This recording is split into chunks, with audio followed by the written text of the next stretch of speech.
നമസ്തേ.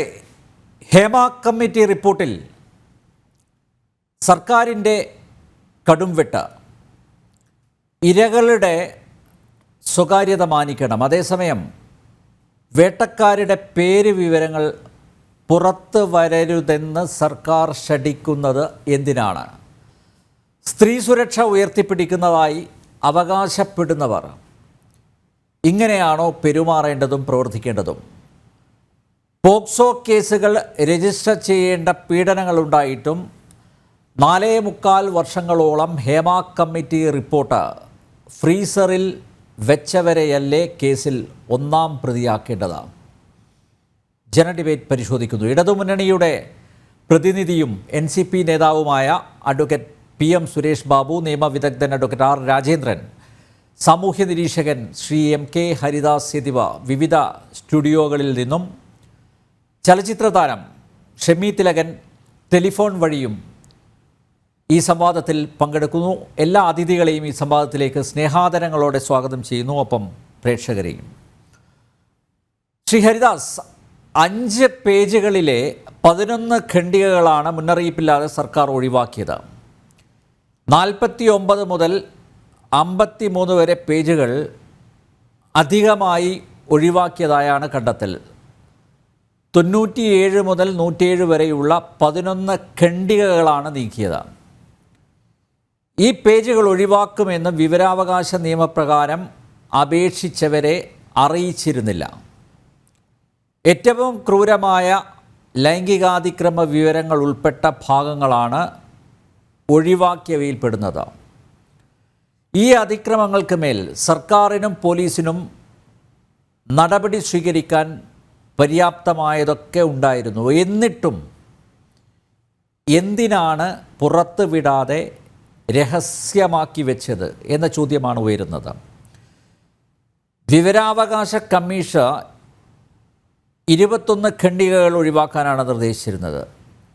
എന്നാൽ സർക്കാർ ആകെ 129 ഖണ്ഡികകളാണ് വെട്ടിമാറ്റിയത്. ഇത് കടും വെട്ടല്ലേ? വിവരാവകാശ കമ്മീഷൻ പുറത്ത് വിടാൻ ആവശ്യപ്പെട്ട വിവരങ്ങളും വെട്ടിമാറ്റി. ഗുരുതര വീഴ്ചയിലെ സർക്കാരിൽ നിന്ന് ഉണ്ടായിരിക്കുന്നത്.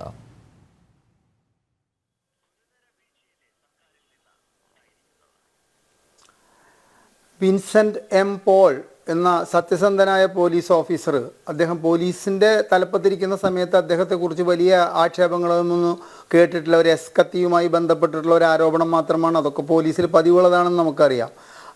അദ്ദേഹത്തെ വിവരാവകാശ കമ്മീഷണറായി, മുഖ്യ വിവരാവകാശ കമ്മീഷണറാക്കി നിയമിച്ച കാലഘട്ടത്തിൽ കൊടുക്കേണ്ടതായിട്ടുള്ള, പൗരന് അവകാശപ്പെട്ടതായിട്ടുള്ള ഒരു രേഖ ഏകദേശം 4 വർഷത്തോളം കൊടുക്കാതെ പൂഴ്ത്തിവെക്കാൻ കാണിച്ച അതേ വ്യഗ്രത തന്നെയാണ് വേട്ടക്കാരുടെ പേര് പുറത്തേക്ക് വരാതിരിക്കാൻ വേണ്ടിയിട്ട് ഈ ഒഴിവാക്കപ്പെട്ട ഖണ്ഡിക. വിവരാവകാശ കമ്മീഷൻ ഈ റിപ്പോർട്ട് കൊടുക്കണമെന്ന് പറഞ്ഞിട്ട് അവർ പറഞ്ഞു അതിൽ ഇത്ര ഖണ്ഡികകൾ ഒഴിവാക്കണമെന്ന്. അതിനപ്പുറമുള്ള കാര്യങ്ങൾ ഇവർ ഒഴിവാക്കിയിട്ടുണ്ടെങ്കിൽ, ഇവർ ഒഴിവാക്കാൻ വേണ്ടി സമ്മർദ്ദം ചെലുത്തിയിട്ട് മാറ്റിവെച്ചിട്ടുണ്ടെങ്കിൽ അതിൽ വേട്ടക്കാരുടെ പേര് വ്യക്തമായിട്ടുണ്ട് എന്ന കാര്യം വളരെ വ്യക്തമാണ്. അതിൽ സംശയിക്കേണ്ടതായിട്ട് യാതൊരുവിധ കാര്യവുമില്ല. അവിടെയാണ് നമ്മൾ ഈ സർക്കാരിൻ്റെ 50 കോടി രൂപ ചെലവാക്കിയിട്ട് നടത്തിയ വനിതാ സംരക്ഷണം, അതിലും സ്ത്രീ സംരക്ഷണത്തിൻ്റെ ഇവരുടെ ഉച്ചത്തിലുള്ള മുദ്രാവാക്യങ്ങളൊക്കെ നമ്മൾ ആലോചിക്കണം. അത്തരത്തിലുള്ളൊരു സർക്കാർ ഇത്തരത്തിൽ ഇവരുടെ ഈ ഇരകളുടെ പേര് പൊതുജനം അറിയരുത് എന്ന് കരുതിയിട്ട് മാറ്റപ്പെട്ടതാണെന്നുള്ളത് സത്യമാണ്. കാരണം 4.5 വർഷക്കാലം ഇത് പൂഴ്ത്തിവെക്കാൻ ഇവർക്കുണ്ടായ പ്രചോദനം തന്നെയാണ് ഇത് വെട്ടിമാറ്റാനുണ്ടായിട്ടുള്ള ഇവരുടെ മാനസികാവസ്ഥയ്ക്കും കാരണമെന്ന കാര്യത്തിൽ സംശയമില്ല. പക്ഷേ നമുക്കൊക്കെ സമാധാനിക്കാം ശ്രീ അനിൽ നമ്പ്യാർ. കാരണം ഹൈക്കോടതിയുടെ ഇടപെടൽ ഉണ്ടായിട്ടുണ്ട്. ഈ വെട്ടിമാറ്റപ്പെട്ട രേഖകളൊക്കെ വിളിച്ചു വരുത്തുമെന്നും അതുകൊണ്ട് ഹൈക്കോടതി ഈ പേര് വിവരമൊന്നും പുറത്തേക്ക് വരുന്നൊന്നും നമുക്ക് പ്രതീക്ഷിക്കാൻ പറ്റില്ലെങ്കിൽ പോലും ശക്തമായൊരു നടപടി, കേസ് രജിസ്റ്റർ ചെയ്യണമെന്ന് ഹൈക്കോടതി പറയുകയാണെങ്കിൽ ഒരുപക്ഷെ ഈ പേരുകളെല്ലാം പുറത്തേക്ക് വരുമെന്ന് നമുക്ക് പ്രത്യാശിക്കാം എന്ന് മാത്രമേ ഇതിൽ പറയാനുള്ളൂ. ഇതിൽ ഒരു കാര്യം അനിൽ നമ്പ്യാർ മനസ്സിലാക്കണം. അതായത് ഇവിടെ ഈ നമ്മുടെ പൾസർ സുനി 1-ാം പ്രതിയായിട്ടുള്ള കേസിൽ ഇവിടുത്തെ അമ്മ കളിച്ച കളി, അതായത് ഇവിടുത്തെ ഒരു കാര്യം മനസ്സിലാക്കുക, സാംസ്കാരിക നായകന്മാരായാലും ഈ ഇടതുപക്ഷം അധികാരത്തിൽ കയറിയതിന് ശേഷമാണ് പലരുടെയും ഈ ഇടതുപക്ഷത്തോട് ചേർന്ന് നിൽക്കാനുള്ള അവരുടെ വൈകൃത മുഖത്തിൻ്റെ യഥാർത്ഥ കാര്യം നമുക്ക് മനസ്സിലായത്. കാരണം ഇനിയുള്ള കാലം ഇവരാണ് ഭരിക്കാൻ പോകുന്നത് എന്ന് അറിഞ്ഞുകൊണ്ട് അതുവരെ ഇടതുപക്ഷത്തിനോട് യാതൊരുവിധ ആഭിമുഖ്യവും പുലർത്താത്ത ഒരുപാട് കലാകാരന്മാരെന്ന് നടിക്കുന്ന സിനിമാ സംവിധായകരും സിനിമാ നടന്മാരും ഒക്കെ ഇവരുടെ ഭാഗത്തേക്ക് ചേർന്ന് നിന്നതിൻ്റെ പ്രധാന കാരണം, പ്രത്യേകിച്ച് കഴിഞ്ഞ 4 വർഷത്തിനുള്ളിൽ ചേർന്ന് നിന്നതിൻ്റെ പ്രധാന കാരണമാണ് ഇപ്പോൾ പുറത്തേക്ക് വന്നിരിക്കുന്നത്. കാരണം ഇവരൊക്കെ ഉപ്പ് തിന്നിട്ടുണ്ട്. അപ്പോൾ വെള്ളം കുടിക്കാൻ പോകുന്നു എന്ന ധാരണയിൽ അത് ഒതുക്കി കൊടുക്കാൻ ഏറ്റവും നല്ല ഒരു ഭരണമാണ് കേരളത്തിൽ നടക്കുന്നത് എന്ന ബോധം കൊണ്ടാണ് ഇവരോട് ഒട്ടി നിന്നുകൊണ്ട് ഞങ്ങളെല്ലാം ഇടതുപക്ഷത്തിൻ്റേതായിട്ടുള്ള ആൾക്കാരാണെന്ന് വരുത്തി തീർക്കാൻ ശ്രമിച്ചുകൊണ്ട് മുൻപോട്ട് പോയിട്ടുള്ളത് എന്നുള്ളതിൻ്റെ ഒരു തെളിവാണ് പുറത്തേക്ക് വന്നിരിക്കുന്നത്. ഞാൻ നേരത്തെ പൾസർ സുനിയുടെ കാര്യം പറഞ്ഞത് എന്താ വെച്ച് കഴിഞ്ഞാൽ, ഈ അമ്മ എന്ന സംഘടന ഒരു ഗൂഢ സംഘടനയാണെന്നുള്ള കാര്യത്തിൽ നമുക്കൊന്നും സംശയം ഉണ്ടായിരുന്നില്ല.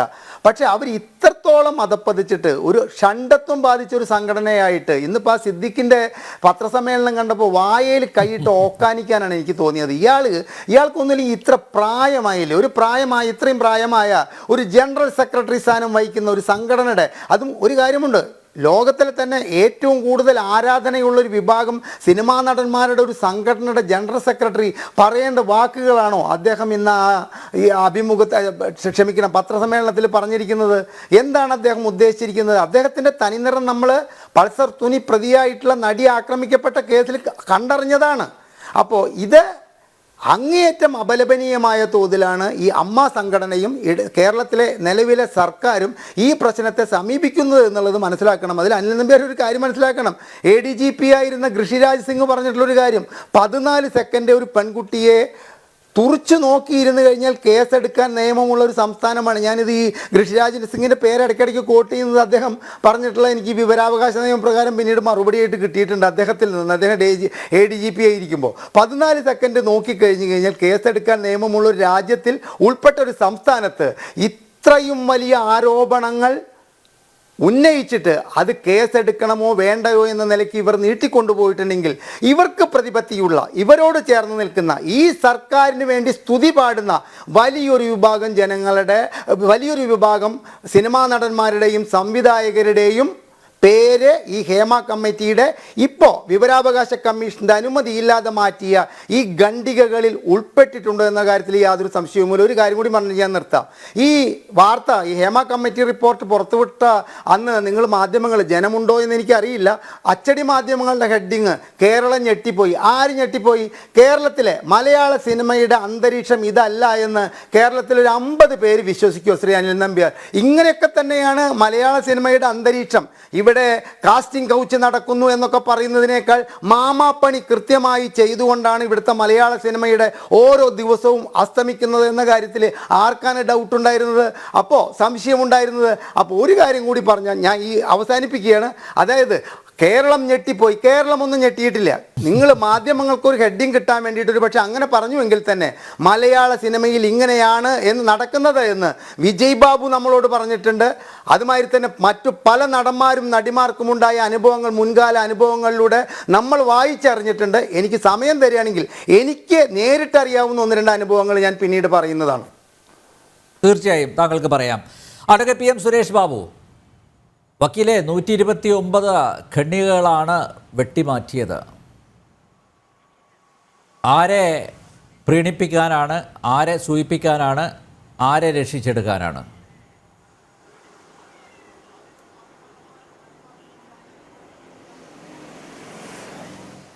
അത് എനിക്കറിയില്ല. ആരെ രക്ഷിക്കാനെങ്കിലുമാണ് മാറ്റിയത് എന്ന് എനിക്ക് ഒട്ടും അറിയില്ല.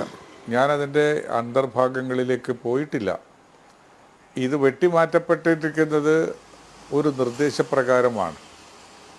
ഏതെങ്കിലും വ്യക്തികളുടെ സ്വകാര്യതയെ ബാധിക്കുന്ന പ്രശ്നങ്ങൾ ഒഴിച്ച് ബാക്കിയുള്ളത് സുരേഷ് ബാബു 21 പാരഗ്രാഫുകൾ, ഈ റിപ്പോർട്ടിലെ 21 പാരഗ്രാഫുകൾ ഒഴിവാക്കാനാണ് വിവരാവകാശ commissioner doctor A. Abdul Hakeem നിർദ്ദേശിച്ചത്. പക്ഷേ വെട്ടിമാറ്റിയത് 129 ഖണ്ഡികകളാണ്. അതെങ്ങനെ സംഭവിച്ചു? അത്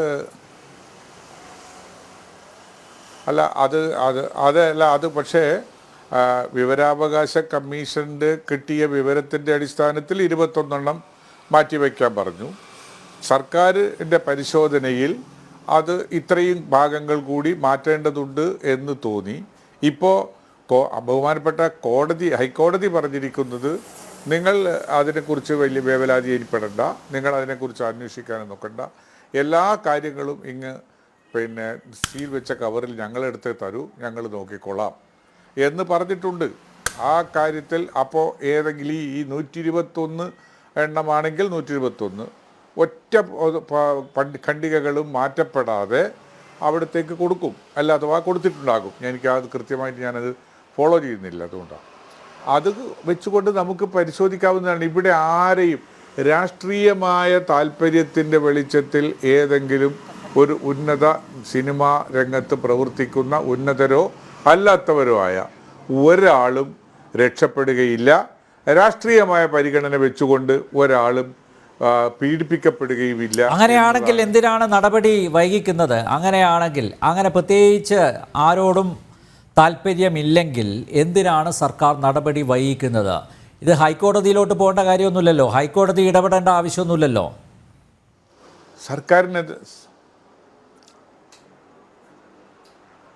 ഹൈക്കോടതി ഇടപെടേണ്ട ആവശ്യമുണ്ട് എന്ന് വിചാരിക്കുന്ന, എന്ന് നിയമപരമായി അതാണ് പ്രോബബിൾ എന്ന കാര്യത്തിൽ വിശ്വസിക്കുന്ന ഒരു അഭിഭാഷകനാണ് ഞാൻ. അഭിഭാഷകന്മാർക്ക് ഈ കാര്യത്തിൽ വ്യത്യസ്തമായ അഭിപ്രായങ്ങളുണ്ടാവും. അഭിഭാഷകന്മാർ ഒരേ കേസിൽ, ഒരു കൊലപാതക കേസിൽ അപ്പുറത്തും ഇപ്പുറത്തും നിന്ന് വാദിക്കുന്ന സമൂഹമാണല്ലോ നമ്മുടെ. അപ്പോൾ അത് വ്യത്യാസം ഉണ്ടാവും. ഇപ്പോൾ ഹൈക്കോടതി ഈ കാര്യത്തിൽ ഓരോ പേജും എടുത്ത് ഇന്ന കാര്യത്തിൽ ഇന്നയാളുടെ പേരിൽ കേസെടുത്ത് FIR രജിസ്റ്റർ ചെയ്ത് കേസ് അന്വേഷണം നടത്തണം എന്ന് നിർദ്ദേശിക്കപ്പെടുന്നൊരു സാഹചര്യം ഉണ്ടായാൽ മാത്രമേ ഈ കാര്യത്തിൽ പുറത്തേക്ക് മറ്റ് നിയമപരമായ ഇപ്പോൾ ഭാരത് ന്യായ സംഹിത വെച്ചുകൊണ്ട് പുതിയ നടപടിയിലേക്ക് നീങ്ങാൻ കഴിയൂ എന്നാണ് എൻ്റെ വിശ്വാസം. അതുകൊണ്ടാണ് ഞാൻ അഡ്വക്കേറ്റ് സുരേഷ് ബാബു, അതിലെനിക്ക് വിയോജിപ്പുണ്ട്. ഇപ്പോൾ സ്റ്റേറ്റിന് കേസെടുത്തൂടെ? സ്റ്റേറ്റിന് സ്വമേധയാ കേസെടുത്തൂടെ? നോക്കൂ, ഒരു ജുഡീഷ്യൽ അന്വേഷണ കമ്മീഷൻ ആണ് ചില കണ്ടെത്തലുകളിൽ എത്തിയത്.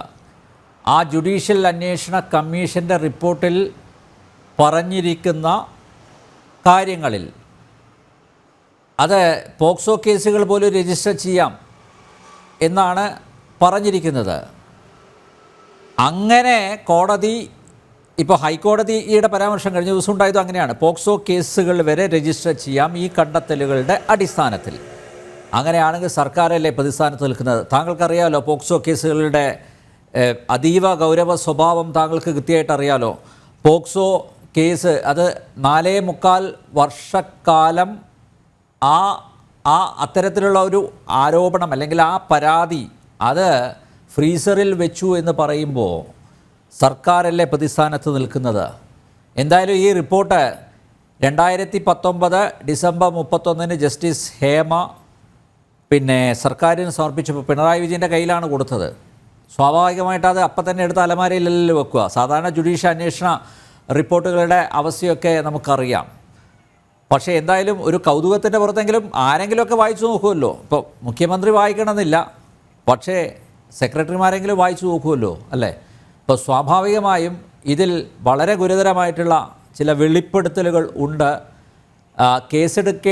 കേസെടുക്കുന്നതിന് പര്യാപ്തമായിട്ടുള്ള ചില അടിസ്ഥാനങ്ങളുണ്ട്, മൊഴികളുണ്ട് എന്നൊക്കെ വ്യക്തമായ സാഹചര്യത്തിൽ അന്നേ നടപടിക്രമങ്ങളിലേക്ക് കടക്കേണ്ടതല്ലേ? എന്തിനാണ് ഈ 4.25 വർഷം ഈ റിപ്പോർട്ടിന്മേൽ അടയിരുന്നത് സർക്കാർ? ഒരു ഭാഗത്ത് പറയുന്നു സ്ത്രീ സുരക്ഷ, അതാണ് മുദ്രാവാക്യം, സ്ത്രീകളെ സംരക്ഷിക്കുക. പക്ഷേ സ്ത്രീകൾക്കെതിരെ അതിക്രമങ്ങൾ വ്യാപകമായി നടക്കുന്നു. പോട്ടെ, സ്ത്രീ സുരക്ഷ അജണ്ടയാക്കി അല്ലെങ്കിൽ മുദ്രാവാക്യമായി കൊണ്ടു നടക്കുന്ന ഒരു സർക്കാർ സ്ത്രീകളോട് ലെവലേശം അവരോട് സ്നേഹമുണ്ടെങ്കിൽ ഇങ്ങനെ ഈ റിപ്പോർട്ടിന്മേൽ അടയിരിക്കുമോ?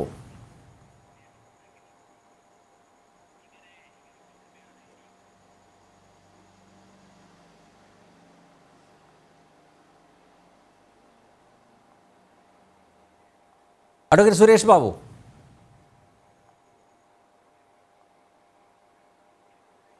യെസ്, അഡ്വക്കേറ്റ് രാജേന്ദ്രൻ, ഇപ്പോൾ അഡ്വക്കേറ്റ് PM സുരേഷ് ബാബു പറഞ്ഞതിനോട് താങ്കൾ യോജിക്കുന്നുണ്ടോ? അതായത് ഹൈക്കോടതിയുടെ നിർദ്ദേശമില്ലാതെ സർക്കാരിന് കേസെടുക്കാൻ പറ്റില്ല, അല്ലെങ്കിൽ തുടർ നടപടികളിലേക്ക് കടക്കാൻ പറ്റില്ല, അത് ശരിയാണോ?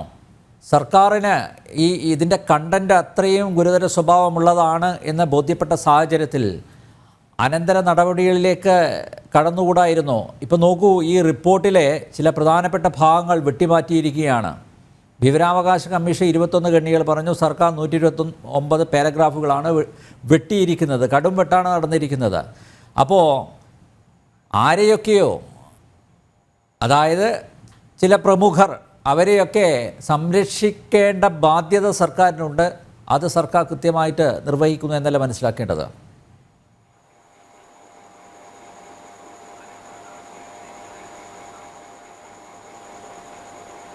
തീർച്ചയായിട്ടും സർക്കാർ അവർക്ക് താല്പര്യമുള്ള ചില ആൾക്കാരെ സംരക്ഷിക്കുന്നതിന് വേണ്ടിയാണ് 2019 സമർപ്പിക്കപ്പെട്ട ഈ കമ്മീഷൻ റിപ്പോർട്ട് പൂഴ്ത്തിവെച്ചത്. കാരണം ഇപ്പോൾ ബഹുമാനപ്പെട്ട സുരേഷ് ബാബു വക്കീലിനോട് ചോദിച്ചപ്പോൾ അദ്ദേഹത്തിന് അതിന് നേരെ മറുപടി പറയാൻ കഴിയില്ല. കാരണം അദ്ദേഹത്തിന് അറിയാം ഇതിൻ്റെ പിന്നാമ്പുറ കഥകൾ എന്താണെന്ന് അദ്ദേഹത്തിന് നന്നായിട്ട് അറിയാം. ഇപ്പോൾ 2019 ജസ്റ്റിസ് ഹേമ അധ്യക്ഷയായിട്ടുള്ള മുതിർന്ന IAS ഓഫീസറായിരുന്ന വത്സലകുമാരിയും അതുപോലെ പ്രമുഖ സിനിമാ താരമായിട്ടുള്ള ശാരദ, ഇവർ 3 പേര് അടങ്ങിയ ഒരു കമ്മിറ്റി വളരെ വിശദമായ തെളിവെടുപ്പിന് ശേഷം സമർപ്പിച്ച ദീർഘമായൊരു റിപ്പോർട്ടാണ്. സത്യത്തിൽ ഇപ്പോൾ സിനിമാ മേഖലയിൽ ഇത്തരത്തിലുള്ള ധാരാളം തെറ്റായ പ്രവണതകൾ നിലനിൽക്കുന്നു എന്ന് ഒരുപക്ഷെ നമ്മൾ പലപ്പോഴും പറഞ്ഞു കേട്ടിട്ടുണ്ടെങ്കിലും ഇത്ര ആഴത്തിലുള്ളതാണ് സിനിമാ മേഖലയിൽ നിലനിൽക്കുന്ന ഇത്തരം വൃത്തികെട്ട, ആ വാക്ക് തന്നെ ഉപയോഗിക്കേണ്ടി വരും, വൃത്തികെട്ട പ്രവണതകൾ എന്ന് പറയുമ്പോൾ അതിനെ സംബന്ധിച്ചൊരു റിപ്പോർട്ട് ഇപ്പോൾ WCCയുടെ രൂപീകൃതമായതിനു ശേഷം അവർ മുഖ്യമന്ത്രിക്ക് നൽകിയ ഒരു പരാതിയുടെ അടിസ്ഥാനത്തിലാണ് ഇത്തരത്തിൽ സിനിമാ മേഖലയിലെ സ്ത്രീകൾ അനുഭവിക്കുന്ന അല്ലെങ്കിൽ അവർ നേരിടുന്ന പ്രശ്നങ്ങളെക്കുറിച്ച് പഠിക്കുവാൻ ഒരു കമ്മിറ്റിയെ നിയോഗിച്ചതെന്നാണ്. സത്യത്തിൽ ഈ കുടത്തിൽ നിന്ന് ഭൂതത്തെ തുറന്നുവിട്ടതുപോലെയായിപ്പോയി സർക്കാരിൻ്റെ നടപടിയെന്ന് തോന്നുന്നു. അതുകൊണ്ടാണ് ആ റിപ്പോർട്ട് പൂഴ്ത്തിവെച്ചത്. ആ റിപ്പോർട്ടിനകത്ത് പരാമർശിക്കപ്പെട്ട വിഷയങ്ങളുടെ അടിസ്ഥാനത്തിൽ കേസെടുക്കുന്നതിന് സർക്കാർ ഒരു കോടതിയുടെയും അനുമതിക്ക് കാത്തു നിൽക്കേണ്ട ആവശ്യമില്ലായിരുന്നു. സർക്കാർ അത്തരത്തിൽ കൃത്യമായി പ്രതികരിക്കാതിരുന്നത് കൊണ്ടോ പ്രവർത്തിക്കാതിരുന്നത് കൊണ്ടാണ് ബഹുമാനപ്പെട്ട കേരള ഹൈക്കോടതിക്ക് റിപ്പോർട്ടിൻ്റെ പൂർണ്ണരൂപം സീല് വെച്ച കവറിൽ കോടതി മുമ്പാകെ ഹാജരാക്കുവാൻ പറയേണ്ടി വന്നത്. ഇപ്പോൾ നേരത്തെ സൂചിപ്പിച്ചല്ലോ, 21 ഖണ്ഡികകൾ വെട്ടിമാറ്റാൻ അല്ലെങ്കിൽ നീക്കം ചെയ്യുവാൻ അല്ലെങ്കിൽ ഒഴിവാക്കുക മീൻസ് അത് പുറത്തേക്ക് കൊടുക്കരുത് എന്നുള്ള അർത്ഥത്തിൽ വിവരാവകാശ കമ്മീഷൻ പറഞ്ഞപ്പോൾ 129 ഖണ്ഡികയാണ് ഒഴിവാക്കിയത്. ഇപ്പോൾ വിവരാവകാശ കമ്മീഷൻ പറഞ്ഞിട്ടുണ്ടാവുക, ആരെങ്കിലും വിവരാവകാശ നിയമം അനുസരിച്ച് ചോദിച്ച ഒരു റിപ്പോർട്ട് അതിൽ ആരുടെയെങ്കിലും വ്യക്തിപരമായ കാര്യങ്ങളെ പ്രതിപാദിക്കുന്നുണ്ടെങ്കിൽ അത് ഒഴിവാക്കണമെന്നാണ്. പക്ഷേ ഇവിടെ അതിനും ഒരു തർക്കമുണ്ട്. ഈ വ്യക്തിപരമായ കാര്യം എന്ന് പറയുമ്പോൾ ഏതെങ്കിലും കുറ്റകൃത്യത്തിൽ ഏർപ്പെട്ട ഒരു വ്യക്തി, ആ വ്യക്തിയുടെ പേരോ അല്ലെങ്കിൽ അദ്ദേഹത്തിൻ്റെ പ്രവൃത്തിയോ പുറത്തു വരാതിരിക്കുവാൻ വേണ്ടി അല്ല വ്യക്തിവിവരങ്ങൾ പുറത്തുവിടരുത് എന്ന് പറയുന്നത്. ഇരകളായിട്ടുള്ളവരെ സംബന്ധിച്ച് ഉള്ള വിവരങ്ങൾ പലപ്പോഴും പുറത്തു വരുന്നതിന് ഒരു തടസ്സവും സാധാരണ കാണുന്നില്ല. അപ്പോൾ ഇവിടെ ബഹുമാനപ്പെട്ട അനിൽ നമ്പ്യാർ ചോദിച്ചതുപോലെ തന്നെ സർക്കാരിന് വ്യക്തമായൊരു താല്പര്യമുണ്ട്. ആ താല്പര്യം എന്താണെന്ന് വെച്ച് കഴിഞ്ഞാൽ സിനിമാ മേഖലയിലെ ഉന്നതന്മാരെന്ന് പറയുമ്പോൾ റിപ്പോർട്ടിൽ പറയുന്നുണ്ട്, ചുരുക്കം ചില ആൾക്കാരൊഴികെ സിനിമാ മേഖലയിൽ പ്രവർത്തിക്കുന്ന എല്ലാവരും തന്നെ ഈ വനിതാ ആർട്ടിസ്റ്റുകളോടായാലും അതല്ലെങ്കിൽ ടെക്നീഷ്യന്മാരോടാണെങ്കിലും അവിടെ സംവിധായകരും നിർമ്മാതാക്കളും അടക്കം പീഡനങ്ങൾക്ക് ഇരയാകുന്നു എന്നാണ് പറയുന്നത്. അക്കമിട്ട് എണ്ണി പറഞ്ഞിട്ടുണ്ട്. കഴിഞ്ഞ ദിവസം വളരെ വാർത്താ പ്രാധാന്യത്തോട് പുറത്തു വന്നതാണ്. സ്ത്രീകൾക്ക് മൂത്രമൊഴിക്കാനുള്ള സംവിധാനമില്ല, വസ്ത്രം മാറാനുള്ള സംവിധാനമില്ല, വെള്ളം കുടിക്കാൻ കഴിയാതെ പോകുന്നു. അതുപോലെ തന്നെ രാത്രികാലങ്ങളിൽ സ്വസ്ഥമായിട്ട് ഉറങ്ങാൻ കഴിയുന്നില്ല. ഈ കോംപ്രമൈസ് ആൻഡ് അഡ്ജസ്റ്റ്മെൻറ്റ്, ഈ 2 വാക്കുകൾ സിനിമാ മേഖലയിൽ വളരെ പോപ്പുലറാണ്, വളരെ സുപരിചിതമാണ് എന്നാണ് ജസ്റ്റിസ് ഹേമ കമ്മീഷൻ പറയുന്നത്. എന്താണ് കോംപ്രമൈസ് ആൻഡ് അഡ്ജസ്റ്റ്മെൻറ്റ് എന്നുള്ള വാക്കുകൊണ്ട് ഉദ്ദേശിക്കുന്നത്? അപ്പോൾ സിനിമാ മേഖലയിലുള്ള വനിതകൾ അവരാരാണെങ്കിലും പിടിച്ചു നിൽക്കുന്നതിന് വേണ്ടിയിട്ട് ഏത് തരത്തിലുള്ള ഒത്തുതീർപ്പിനും വഴങ്ങണം എന്ന ഒരു തെറ്റായ പ്രവണത സിനിമാ മേഖലയിൽ നിലനിൽക്കുന്നുവെങ്കിൽ ആ റിപ്പോർട്ടിൽ വെട്ടിമാറ്റപ്പെട്ട അല്ലെങ്കിൽ റിപ്പോർട്ടിൽ പുറത്തു വരാതിരുന്ന ഭാഗങ്ങളിൽ ആരെയൊക്കെ കുറിച്ച് എന്തൊക്കെയാണ് പ്രതിപാദിച്ചിരിക്കുന്നത് നമുക്കറിയില്ല. തീർച്ചയായിട്ടും അതിനകത്ത് വിവരാവകാശ കമ്മീഷൻ 23 പേജാണ് 3 ഖണ്ഡികയാണ് പറഞ്ഞെങ്കിൽ സർക്കാർ 129 ഖണ്ഡിക മാറ്റിയിട്ടുണ്ടെങ്കിൽ ബാക്കിയുള്ള ഖണ്ഡികകളിൽ വളരെ സുപ്രധാനമായ ഞെട്ടിപ്പിക്കുന്ന വ്യക്തികളുടെ അല്ലെങ്കിൽ കുറ്റവാളികളുടെ വിവരങ്ങൾ കൃത്യമായിട്ടുണ്ടാകും എന്നുള്ള കാര്യത്തിൽ യാതൊരു സംശയം വേണ്ട. അവരെ സഹായിക്കാൻ വേണ്ടിയിട്ടാണ് ഇത് ചെയ്തിട്ടുള്ളതെങ്കിലും യാതൊരു സംശയം വേണ്ട. എനിക്ക് മനസ്സിലാകാത്തത് സിനിമാ മേഖലയിൽ പ്രവർത്തിക്കുന്ന ധാരാളം സംഘടനകളുണ്ട്, ഒന്ന്. രണ്ടാമത് ചലച്ചിത്ര വികസന കോർപ്പറേഷൻ അടക്കമുള്ള സംഘടനകളുണ്ട്, സ്റ്റാറ്റ്യൂട്ടറി ബോഡികളുണ്ട്. ഇവരാരും തന്നെ ഇത്രയും കാലം ഈ സിനിമാ മേഖലയിൽ ഇത്രയും നികൃഷ്ടമായ പെരുമാറ്റം എന്ന് പറയേണ്ടി വരും. ഇപ്പോൾ നോക്കൂ, ആ കമ്മീഷൻ റിപ്പോർട്ടിൽ തുടക്കത്തിൽ തന്നെ പറയുകയാണ് ഇതിൽ കമ്മീഷൻ എങ്ങനെ പ്രവർത്തിക്കണം എന്നുള്ളതിനെ കുറിച്ചിട്ട് ആകെ കൺഫ്യൂഷനിൽപ്പെട്ടു എന്നാണ് പറയുന്നത്. സിനിമാ മേഖലയിൽ പ്രവർത്തിക്കുന്ന ആൾക്കാരെ ആരെയൊക്കെ വിളിക്കണം, എങ്ങനെ വിളിക്കണം, പത്രപരസ്യം കൊടുത്തിട്ടു ഒരാൾ പോലും റെസ്പോണ്ട് ചെയ്തില്ല. അവസാനം നമ്പറുകൾ സംഘടിപ്പിച്ചു, ആൾക്കാരുടെ പേരുകൾ സംഘടിപ്പിച്ചു. അവരെ ഫോണിൽ വിളിക്കുമ്പോൾ അവർ ഫോൺ എടുക്കാൻ തയ്യാറാകുന്നില്ല. ചിലരെയൊക്കെ നേരിട്ട് കണ്ട് മെസ്സഞ്ചർ വഴി അവർ കമ്മീഷൻ മുമ്പാകെ ഹാജരാകാൻ പറഞ്ഞ് നോട്ടീസ് കൊടുത്തു വിട്ടപ്പോൾ ആ അഡ്രസ്സിൽ അവർ താമസമില്ല. പിന്നെ കമ്മീഷൻ സത്യത്തിൽ വളരെയധികം ബുദ്ധിമുട്ടി കുറേ ആൾക്കാരെയൊക്കെ കമ്മീഷന് മുൻപാകെ വരുത്തി തെളിവെടുത്ത് നടത്തിയ സമയത്ത് പലരും വന്ന് പറഞ്ഞത് ഞങ്ങൾക്കൊന്നും പറയാനില്ല. അപ്പോൾ അതിനകത്ത് ഒരു കാര്യം പ്രത്യേകം പറയുന്നു, ഈ ഡാൻസേഴ്സിനെ കുറിച്ച് പറയുന്നുണ്ട്. ഡാൻസർ സിനിമാ മേഖലയിലെ ഡാൻസർമാരെ ഇതിൻ്റെ തെളിവെടുപ്പുമായി ബന്ധപ്പെട്ട് വിളിച്ച സമയത്ത് ഒരാളെ പോലും കിട്ടിയില്ല. അവസാനം 2 പേര് വന്നു എന്നാണ്. ആ 2 പേരോട് ജസ്റ്റിസ് ഹേമ കമ്മീഷൻ തിരിച്ചും മറിച്ചും തിരിച്ചും സാധാരണ കോടതികളിൽ ഈ ക്രോസ് വിസ്താരം നടത്തുന്നത് പോലെയൊക്കെ എല്ലാം ചോദിച്ചിട്ടും ഞങ്ങൾക്ക് യാതൊരു പ്രശ്നവുമില്ല എന്ന ഒരു പഠിപ്പിച്ചു വിട്ട ഉത്തരമല്ലാതെ മറ്റൊന്നുപോലും കിട്ടിയില്ല എന്നാണ് പറയുന്നത്. അതുപോലെയാണ് ടെക്നീഷ്യന്മാരുടെ കാര്യങ്ങൾ പറഞ്ഞിട്ടുള്ളത്. അവരൊക്കെ ചിലരൊക്കെ കമ്മീഷന് അല്ലാതെ പറഞ്ഞിട്ടുണ്ട്, ഞങ്ങൾക്കിത് പരസ്യമായി പറയാൻ കഴിയില്ല, ഞങ്ങൾ പറഞ്ഞു കഴിഞ്ഞാൽ ഞങ്ങളവിടെ പീഡനത്തിനിരയാവും. അപ്പോൾ ഇത്തരത്തിലൊരു ഭയപ്പെടുത്തുന്ന അവസ്ഥ അവിടെ നിൽക്കുന്നു. ഒന്ന് മനസ്സിലാക്കൂ, മലയാള സിനിമാ മേഖല മാത്രമാവില്ല ഒരു പക്ഷേ, മലയാള സിനിമാ മേഖല ഒരു വലിയ മാഫിയ സംഘത്തിൻ്റെ കയ്യിലാണ് എന്നുള്ള കാര്യത്തിൽ യാതൊരു തർക്കവും വേണ്ട. ആ മാഫിയ സംഘത്തെ ശരിക്കും നിയന്ത്രിക്കുന്നത് കേരളത്തിലെ രാഷ്ട്രീയക്കാരാണ്. ഇവിടെ രാഷ്ട്രീയത്തിൻ്റെ അടിസ്ഥാനത്തിൽ മാത്രമാണ് ഒരുപക്ഷെ ഈ സർക്കാരിന് അനഭിമതരായിട്ടുള്ള ആരെങ്കിലും ജനറൽ സെക്രട്ടറി മാഫിയ എന്ന് പറയാൻ എന്താണെന്ന് അറിയില്ല അദ്ദേഹത്തിന്. മലയാള സിനിമയിൽ അങ്ങനെയൊന്നും ഇല്ല എന്നാണ് അദ്ദേഹം പറയുന്നത്. മലയാള സിനിമയിൽ പവർ ഗ്രൂപ്പില്ല, ഒന്നുമില്ല, എല്ലാം നിഷേധിക്കുകയാണ് അദ്ദേഹം. മാത്രമല്ല അദ്ദേഹം അമ്മയുടെ മുമ്പാകെ ഇത്തരത്തിലുള്ള പരാതികൾ ഇതുവരെ ലഭിച്ചിട്ടില്ല. അദ്ദേഹം നല്ലൊരു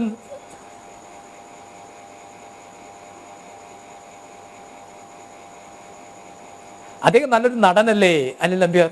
സിദ്ദിഖിന്റെ നടന വൈദഗ്ധ്യം ആർക്കാണ് അറിയാത്തത്? അപ്പോൾ സ്വാഭാവികമായിട്ടും അദ്ദേഹം അങ്ങനെ അതല്ലേ പറയുള്ളൂ. അദ്ദേഹം അങ്ങനെ ഒരു സ്ഥാനത്തിരിക്കുകയാണ്. ആ സ്ഥാനത്തിരുന്നുകൊണ്ട് ഇതുണ്ടെന്ന് സമ്മതിച്ചു കഴിഞ്ഞാൽ ഇന്നലെ വരെ എന്തുകൊണ്ടും നടപടിയെടുത്തില്ല എന്ന് അദ്ദേഹം മറുപടി പറയേണ്ടി വരും. ഇവിടെ അതിനെതിരെ പ്രതികരിച്ചിട്ടുള്ള, ഇപ്പോൾ അമ്മയ്ക്ക് പരാതി കിട്ടിയില്ല എന്ന് അവർ പറയുന്നു, അതിനെതിരെ പ്രതികരിച്ചിട്ടുള്ള ബഹുമാനായ പ്രശസ്ത നടൻ തിലകൻ അടക്കമുള്ളവർ, സുരേഷ് ഗോപി അടക്കമുള്ളവർ നേരിട്ടിട്ടുള്ള ഒഴിവാക്കലുകൾ അല്ലെങ്കിൽ എന്താ പറയുക ഒറ്റപ്പെടുത്തലുകൾ നമ്മൾ കണ്ടതല്ലേ. അപ്പം സ്വാഭാവികമായും ആ മേഖലയിൽ നിൽക്കുന്നവർ ആ മേഖലയിൽ നിന്ന് പുറത്താകാതിരിക്കാൻ വേണ്ടിയിട്ട് ഇവരുമായി ഒത്തുപോകേണ്ടി വരുന്ന, ഒന്ന് ആലോചിച്ച് നോക്കൂ, സ്ത്രീകളായിട്ടുള്ള സിനിമാ പ്രവർത്തകർ, അവർക്ക് പകല് മുഴുവൻ സൈറ്റിൽ നിൽക്കുന്ന സമയത്ത് മൂത്രമൊഴിക്കാനുള്ള സൗകര്യമില്ലാത്തതിനാൽ വെള്ളം കുടിക്കാറില്ല എന്ന് പറയുമ്പോൾ, രാത്രികാലങ്ങളിൽ ഉറങ്ങാൻ കഴിയില്ല, മുറിയിൽ തട്ടിവിളിക്കുമെന്ന് പറയുമ്പോൾ, കഴിഞ്ഞ ദിവസം കൊല്ലം തുളസി തമാശയ്ക്ക് പറഞ്ഞത് നമ്മൾ കേട്ടതല്ലേ. അപ്പം സർക്കാർ നിങ്ങൾ ചോദിച്ച ചോദ്യത്തിന് വളരെ കൃത്യമാണ്. ഹൈക്കോടതിയുടെയോ അല്ലെങ്കിൽ ഏതെങ്കിലും ഒരു കോടതിയുടെ ഇടപെടലൊന്നും ഇല്ലാതെ തന്നെ കഴിഞ്ഞ 3.5 കൊല്ലമായി സർക്കാരിൻ്റെ പക്കലിരിക്കുന്ന ഈ റിപ്പോർട്ടിൻ്റെ അടിസ്ഥാനത്തിൽ കുറ്റകൃത്യം നടന്നു എന്ന് ഏതായാലും ജസ്റ്റിസ് ഹേമ സമർപ്പിച്ച റിപ്പോർട്ട് ആരും നോക്കിയിട്ടില്ല എന്ന് പറഞ്ഞാൽ ആരും വിശ്വസിക്കില്ല. അത് കാണേണ്ടവരൊക്കെ കണ്ടു, കാണേണ്ടവരെയൊക്കെ കാണിച്ചതുകൊണ്ടാണ് വിവരാവകാശ കമ്മീഷൻ പറഞ്ഞതിനപ്പുറത്തേക്ക് പിന്നെയും 100-നടുത്ത് ഖണ്ഡികകൾ വെട്ടിമാറ്റിയിട്ടുള്ളത്. അപ്പോൾ സംരക്ഷിക്കാനാണെന്നുള്ള കാര്യത്തിൽ യാതൊരു തർക്കവും വേണ്ട. കേസെടുക്കാൻ സർക്കാരിന് എല്ലാ അധികാരവുമുണ്ട്. പോലീസ് ഡിപ്പാർട്ട്മെന്റ് ഈ റിപ്പോർട്ടിൻ്റെ അടിസ്ഥാനത്തിൽ റിപ്പോർട്ട് പഠിച്ച് കേസെടുക്കേണ്ടവർക്കെതിരെ കേസെടുക്കാൻ പറഞ്ഞിരുന്നെങ്കിൽ സ്വാഭാവികമായും കേസെടുക്കുമായിരുന്നു. ഒരുപക്ഷെ കമ്മീഷണറിന് മുമ്പാകെ മൊഴി കൊടുക്കാൻ ഭയന്നവർ പോലും പോലീസിന് മുമ്പിൽ പോയി കൃത്യമായി മൊഴി കൊടുക്കുമായിരുന്നു. ഇത് രാഷ്ട്രീയ പ്രേരിതമാണ്. തൽക്കാലം നിവൃത്തിയില്ലാത്തത് കൊണ്ട് മാത്രമാണ് സർക്കാർ ഈ റിപ്പോർട്ട് പുറത്തുവിടാനിടയായിട്ടുള്ളത് എന്നാണ് എൻ്റെ അഭിപ്രായം. Yes, advocate PM Suresh Babu, നേരത്തെ താങ്കൾ പറഞ്ഞപ്പോൾ തടസ്സം നേരിട്ടു. എന്തായാലും ചില പ്രമുഖരെ, ഇപ്പോൾ പ്രമുഖർ എന്ന് പറയുന്ന ആരാണ്? ഇനിയിപ്പോൾ പാതിരാത്രിക്ക് കതക് ചവിട്ടിപ്പൊളിക്കുന്ന അല്ലെങ്കിൽ കഥയിൽ മുട്ടുന്നവരാണോ പ്രമുഖർ? അങ്ങനെ ഒരു ഡെഫിനിഷൻ ഒരുപക്ഷെ പ്രമുഖർക്ക് കൊടുക്കേണ്ടി വരും. അവരാണോ എന്നറിയില്ല. എന്തായാലും ചില പ്രമുഖരെ രക്ഷിക്കാൻ വേണ്ടിയാണ് സർക്കാർ ഇത് 4.25 വർഷക്കാലം ഫ്രീസറിൽ വെച്ചത് എന്ന് വ്യക്തമായിരിക്കുകയാണ്. ഇപ്പോൾ അത് പുറത്ത് വിട്ട സമയത്ത് ഇത്രയും ഖണ്ഡികകൾ 129 ഖണ്ഡികകൾ വെട്ടിമാറ്റിയതും ചില പ്രമുഖരെ രക്ഷിക്കാനാണ് എന്ന് വ്യക്തമാണ്. നേരത്തെ പറഞ്ഞതുപോലെ ഈ ജസ്റ്റിസ് ഹേമ കമ്മിറ്റിയെ നിയോഗിച്ചത് അത് ചലച്ചിത്ര രംഗത്തെ മലയാള ചലച്ചിത്ര രംഗത്തെ ശുദ്ധീകരിക്കണം, അങ്ങനെ ഒരു സതുദ്ദേശമാണ് സർക്കാരിനുണ്ടായിരുന്നെങ്കിൽ റിപ്പോർട്ട് കിട്ടിയ ഉടൻ തന്നെ നടപടി സ്വീകരിക്കുമായിരുന്നു. പറയുന്നതൊന്ന് പ്രവർത്തിക്കുന്നതൊന്ന്, അങ്ങനെയല്ലേ കരുതേണ്ടത്? അഡ്വക്കേറ്റ് PM സുരേഷ് ബാബു, സർക്കാർ 2 ഗുരുതരമായുള്ള കുറ്റങ്ങളാണ് ചെയ്തിരിക്കുന്നത്. ഒന്ന്, ഈ ഹേമ കമ്മിറ്റി റിപ്പോർട്ട് പൂഴ്ത്തിവെച്ചു. രണ്ടാമത്തേത് ഇപ്പോൾ 219 ഖണ്ഡികകൾ പാരഗ്രാഫുകൾ അത് വെട്ടിമാറ്റിയിട്ടാണ് ഇപ്പോൾ പുറത്തുവിട്ടിരിക്കുന്നത്. ഇത് ഗുരുതരമായ കുറ്റങ്ങളല്ലേ? അല്ല എന്ന് പറയാൻ പറ്റുമോ?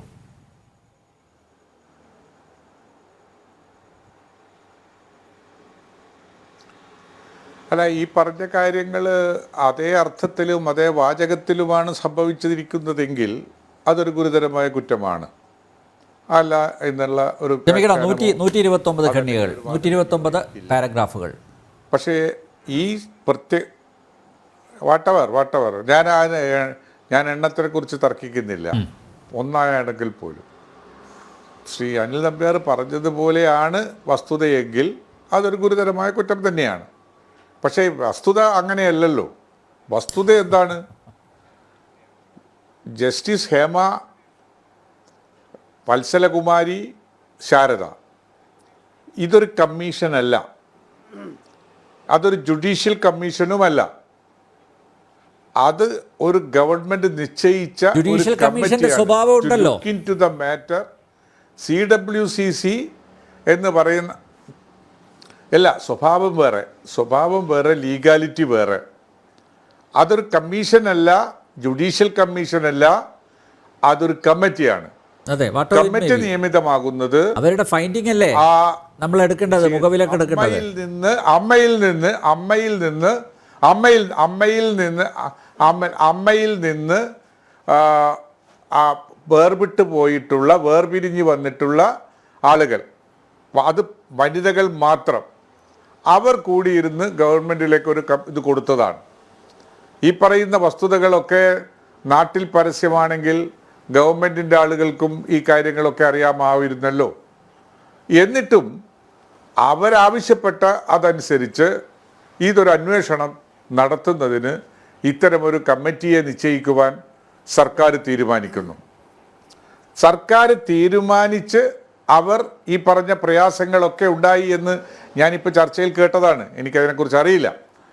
ആളുകൾ മൊഴി കൊടുക്കാൻ തയ്യാറല്ല, വനിതകളോ പുരുഷന്മാരോ ആയാലും മൊഴി തയ്യാറല്ല. അവരെ വിളിച്ചു വരുത്തി നിർബന്ധിച്ച് അവരെ കൊണ്ട് പറയിപ്പിച്ചതാണ് എന്ന് വരെ ഇപ്പോൾ പറയുന്നത് കേട്ടോ. അങ്ങനെ ഒരു സംഭവം നടന്നിട്ടുണ്ടാകുമെന്നൊരു അഭിപ്രായം എനിക്കില്ല.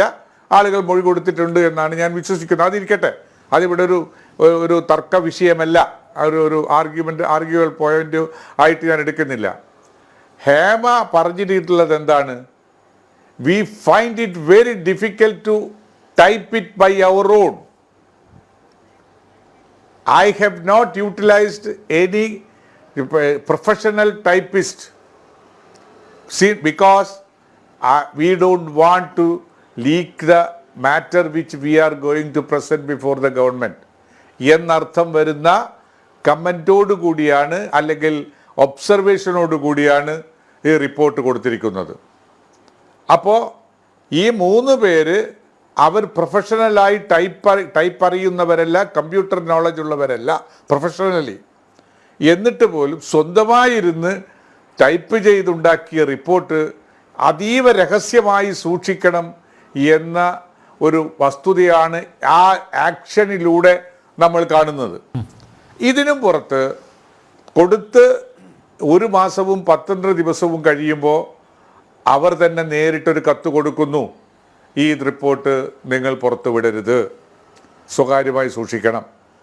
എന്നാലും ഗവൺമെന്റിന് കുറെ കാര്യങ്ങളൊക്കെ നോക്കാം, റിപ്പോർട്ട് കൈ കിട്ടിയിട്ടുണ്ട്. അപ്പോൾ ഗവൺമെന്റിന് നോക്കാൻ കഴിയുന്നത് എവിടെയാണ്? കമ്മീഷന്റെ ഫൈൻഡിങ്സ് അല്ല, അല്ല ഇല്ലെങ്കിൽ പുറത്തു വിടരുതെന്നൊന്നും പറഞ്ഞിട്ടില്ല. റിപ്പോർട്ട് പുറത്തു വിടരുതെന്ന് ജസ്റ്റിസ് ഹേമ പറഞ്ഞിട്ടില്ല. ഉണ്ട് എന്ന് ഞാൻ റിപ്പോർട്ട് ഇത് പുറത്തേക്ക് വിടരുത് എന്ന് റിപ്പോർട്ട് പിന്നെ അന്നത്തെ ഗവൺമെന്റ് സെക്രട്ടറിക്ക് അവർ കത്ത് കൊടുത്തിട്ടുണ്ട് എന്നാണ് എന്റെ വിവരം. അഥവാ കത്ത് കൊടുത്തിട്ടില്ല എന്നാണെങ്കിൽ ഒരു കോടിയിൽ പരം രൂപ കൊടുത്ത് ഇവരെ അവിടെ കൊണ്ട് ഇരുത്തിയെന്തിനാ? എനിക്കറിയില്ല. തമാശക്കാണോ?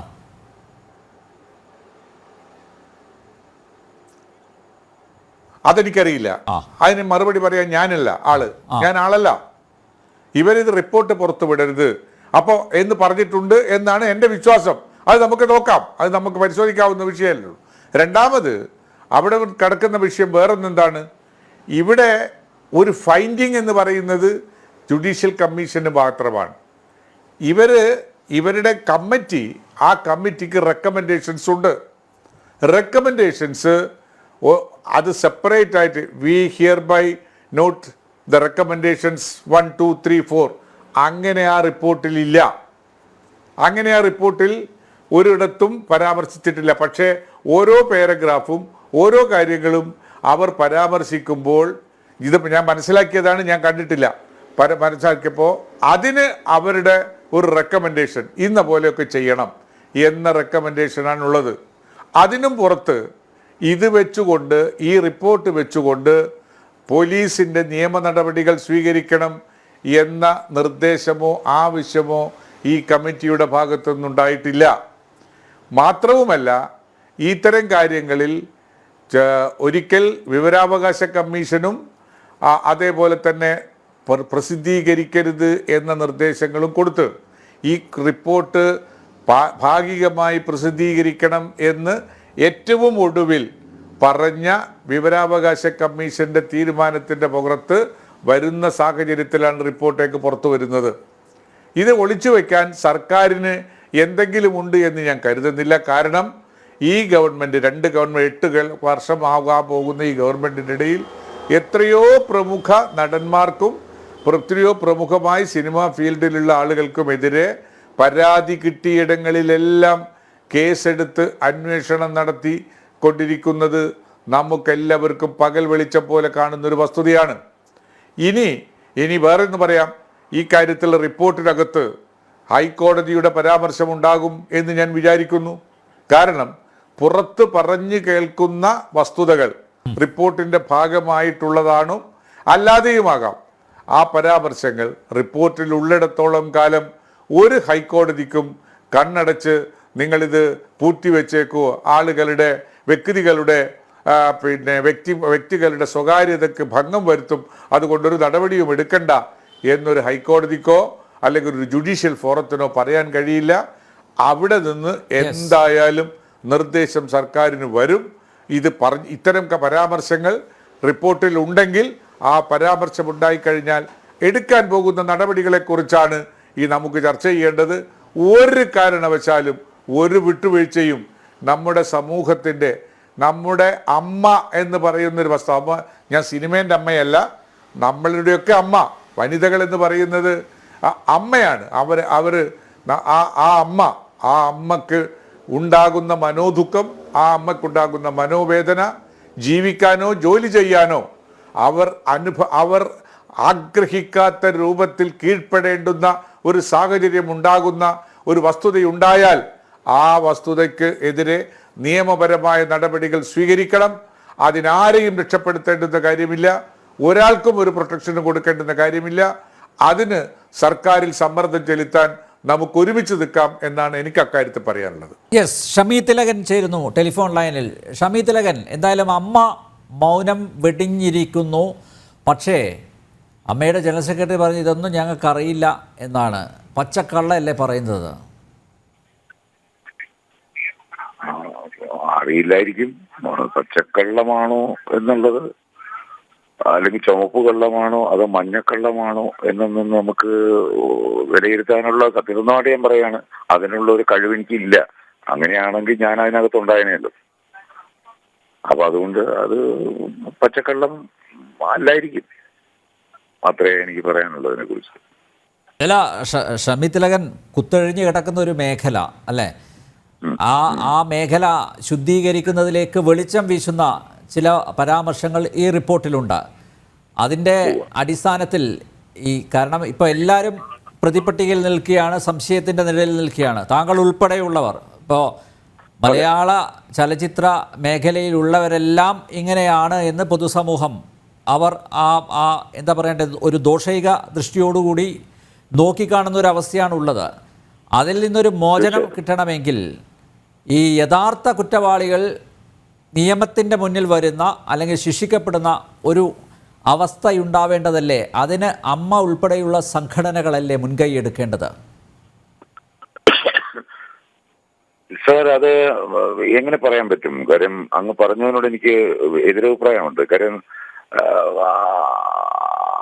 ഇത് അങ്ങനെ, സോറി, ഒരിക്കൽ കൂടി ആ ചോദ്യം ഒന്നുകൂടെ ചോദിക്കാം. ഞാൻ അതിനകത്തെ ആദ്യത്തെ പോയിന്റ്, അതായിരുന്നു എന്റെ മെയിൻ പോയിന്റ്. അതിന്റെ ആ ഒരു ഫ്ലോ ഒക്കെ പോയി അവസാനത്തെ ചോദ്യത്തിൽ. അതായത് ചോദ്യം ഒന്നുകൂടെ ആ ചോദ്യം ഒന്ന് ആവർത്തിക്കുക. അതൊരു വല്ലാത്ത ചോദ്യമാണ്, അതുകൊണ്ടാണ് വളരെ സൂക്ഷിച്ച് പറയേണ്ടത് മറുപടിയാണത്. അല്ല, ഇതിപ്പോൾ കുത്തഴിഞ്ഞ് കിടക്കുകയാണല്ലോ. ഇപ്പോൾ അന്തരീക്ഷത്തിൽ ഉള്ള കുറേ കഥകൾ, അത് വിശ്വസിക്കാം വിശ്വസിക്കാതിരിക്കാം, അങ്ങനെയോ ആയിരുന്നു. പക്ഷേ ഇതിപ്പോൾ ഈ മലയാള ചലച്ചിത്ര രംഗം ശുദ്ധീകരിക്കേണ്ടത് അനിവാര്യമായിരിക്കുന്നു. അതിലേക്ക് വെളിച്ചം വീശുന്ന ചില പരാമർശങ്ങളാണല്ലോ ഈ റിപ്പോർട്ടിൽ ഉള്ളത്, അല്ലേ? അതിൻ്റെ അടിസ്ഥാനത്തിൽ ഇത് ശുദ്ധീകരിക്കാൻ മുൻകൈ എടുക്കേണ്ടത് അമ്മ പോലുള്ള സംഘടനകളാണ്. പക്ഷേ അവരിപ്പോഴും ഒന്നും പറയുന്നില്ല. അതായത് അവർക്ക് നേരിട്ട് പരാതികളൊന്നും ലഭിച്ചിട്ടില്ല. ഞങ്ങൾക്ക് പരാതി കിട്ടാത്തിടത്തോളം കാലം ഞങ്ങൾ എന്തിന് ഇടപെടണം എന്നുള്ള രീതിയിലൊക്കെയാണ് ഇന്ന് സിദ്ദിഖ് സംസാരിച്ചത്. മറ്റൊരു കാര്യം, അതായത് എല്ലാവരും ഇപ്പോൾ സംശയത്തിൻ്റെ നിലയിൽ നിൽക്കുകയാണ്. ഇപ്പോൾ ആരാണ് പ്രമുഖർ, അതിന് ഉത്തരവില്ല. പാതിരാത്രി നട്ടപ്പാതിരയ്ക്ക് കതകിൽ മുട്ടുന്നവൻ അല്ലെങ്കിൽ കതക് ചവിട്ടിപ്പൊളിക്കുന്നവൻ ആണ് പ്രമുഖൻ, അങ്ങനെയാണല്ലോ ഇപ്പോൾ പുതിയ ഡെഫിനിഷൻ. അപ്പോൾ ആരൊക്കെയാണ് ഈ കതക് ചവിട്ടിപ്പൊളിച്ച് കയറിയത്? ചില പേരുകളൊക്കെ ഇപ്പോൾ പുറത്തു വരുന്നുണ്ട് കേട്ടോ, ആശ്വാസകരമാണ്. പക്ഷേ എല്ലാവരും, താങ്കൾ ഉൾപ്പെടെയുള്ളവർ സംശയിക്കപ്പെടും. നാളെ അല്ലേ, പൊതുസമൂഹത്തിന് മുമ്പിൽ നിങ്ങൾ തുണി അഴിഞ്ഞു കിടക്കുകയാണ്. ആ ഒരു അവസ്ഥയിലാണല്ലോ ഇപ്പോൾ ഉള്ളത്. അപ്പോൾ അതിനൊരു മാറ്റമുണ്ടാവണമെങ്കിൽ, പൊതുസമൂഹത്തിൻ്റെ ബോധ്യം മാറ്റിയെടുക്കണമെങ്കിൽ, അല്ലേ, യഥാർത്ഥ കുറ്റവാളികൾ ശിക്ഷിക്കപ്പെടേണ്ടതല്ലേ? അതുകൊണ്ട് അനന്തര നടപടികളിലേക്ക് അമ്മ കടക്കണം. അതോടൊപ്പം സർക്കാരും കൃത്യമായിട്ടുള്ള നടപടികൾ കൈക്കൊള്ളേണ്ട സമയം അതിക്രമിച്ചില്ല. ഇപ്പം നോക്കൂ, 5 വർഷമാകാൻ പോകുന്നു. കോൾഡ് സ്റ്റോറേജിലായിരുന്നു ഈ റിപ്പോർട്ട്. ഇനിയെങ്കിലും നടപടി സ്വീകരിച്ചില്ലെങ്കിൽ പിന്നെ എന്തിനാണ് ഇങ്ങനെ ഒരു കമ്മിറ്റിയെ നിയോഗിച്ചത്? അതെ സാർ, ചോദിച്ചതിലെ പ്രസക്തമായ ചോദ്യം എന്ന് പറയുന്നത് ഇതിന്റെ ഒരു അനന്തര നടപടി ആര് കൈക്കൊള്ളണം എന്നുള്ള ഒരു ചോദ്യത്തിന് അതിനകത്ത് പ്രസക്തിയുണ്ട്. പിന്നെ മറ്റൊന്നെന്ന് പറഞ്ഞ ശുദ്ധീകരണം അതില് ഇപ്പൊ എന്നെ സംബന്ധിച്ചിടത്തോളം എനിക്ക് ആദ്യം അത് പറയാൻ ഉദ്ദേശിക്കുന്നതിന്റെ ഇപ്പൊ ഈ റിപ്പോർട്ടിന്റെ അനന്തര നടപടി ആര് കൈക്കൊള്ളും എന്നുള്ളതിന്റെ ഒന്ന് പറഞ്ഞിട്ട് മറ്റതിലേക്ക് വരാം.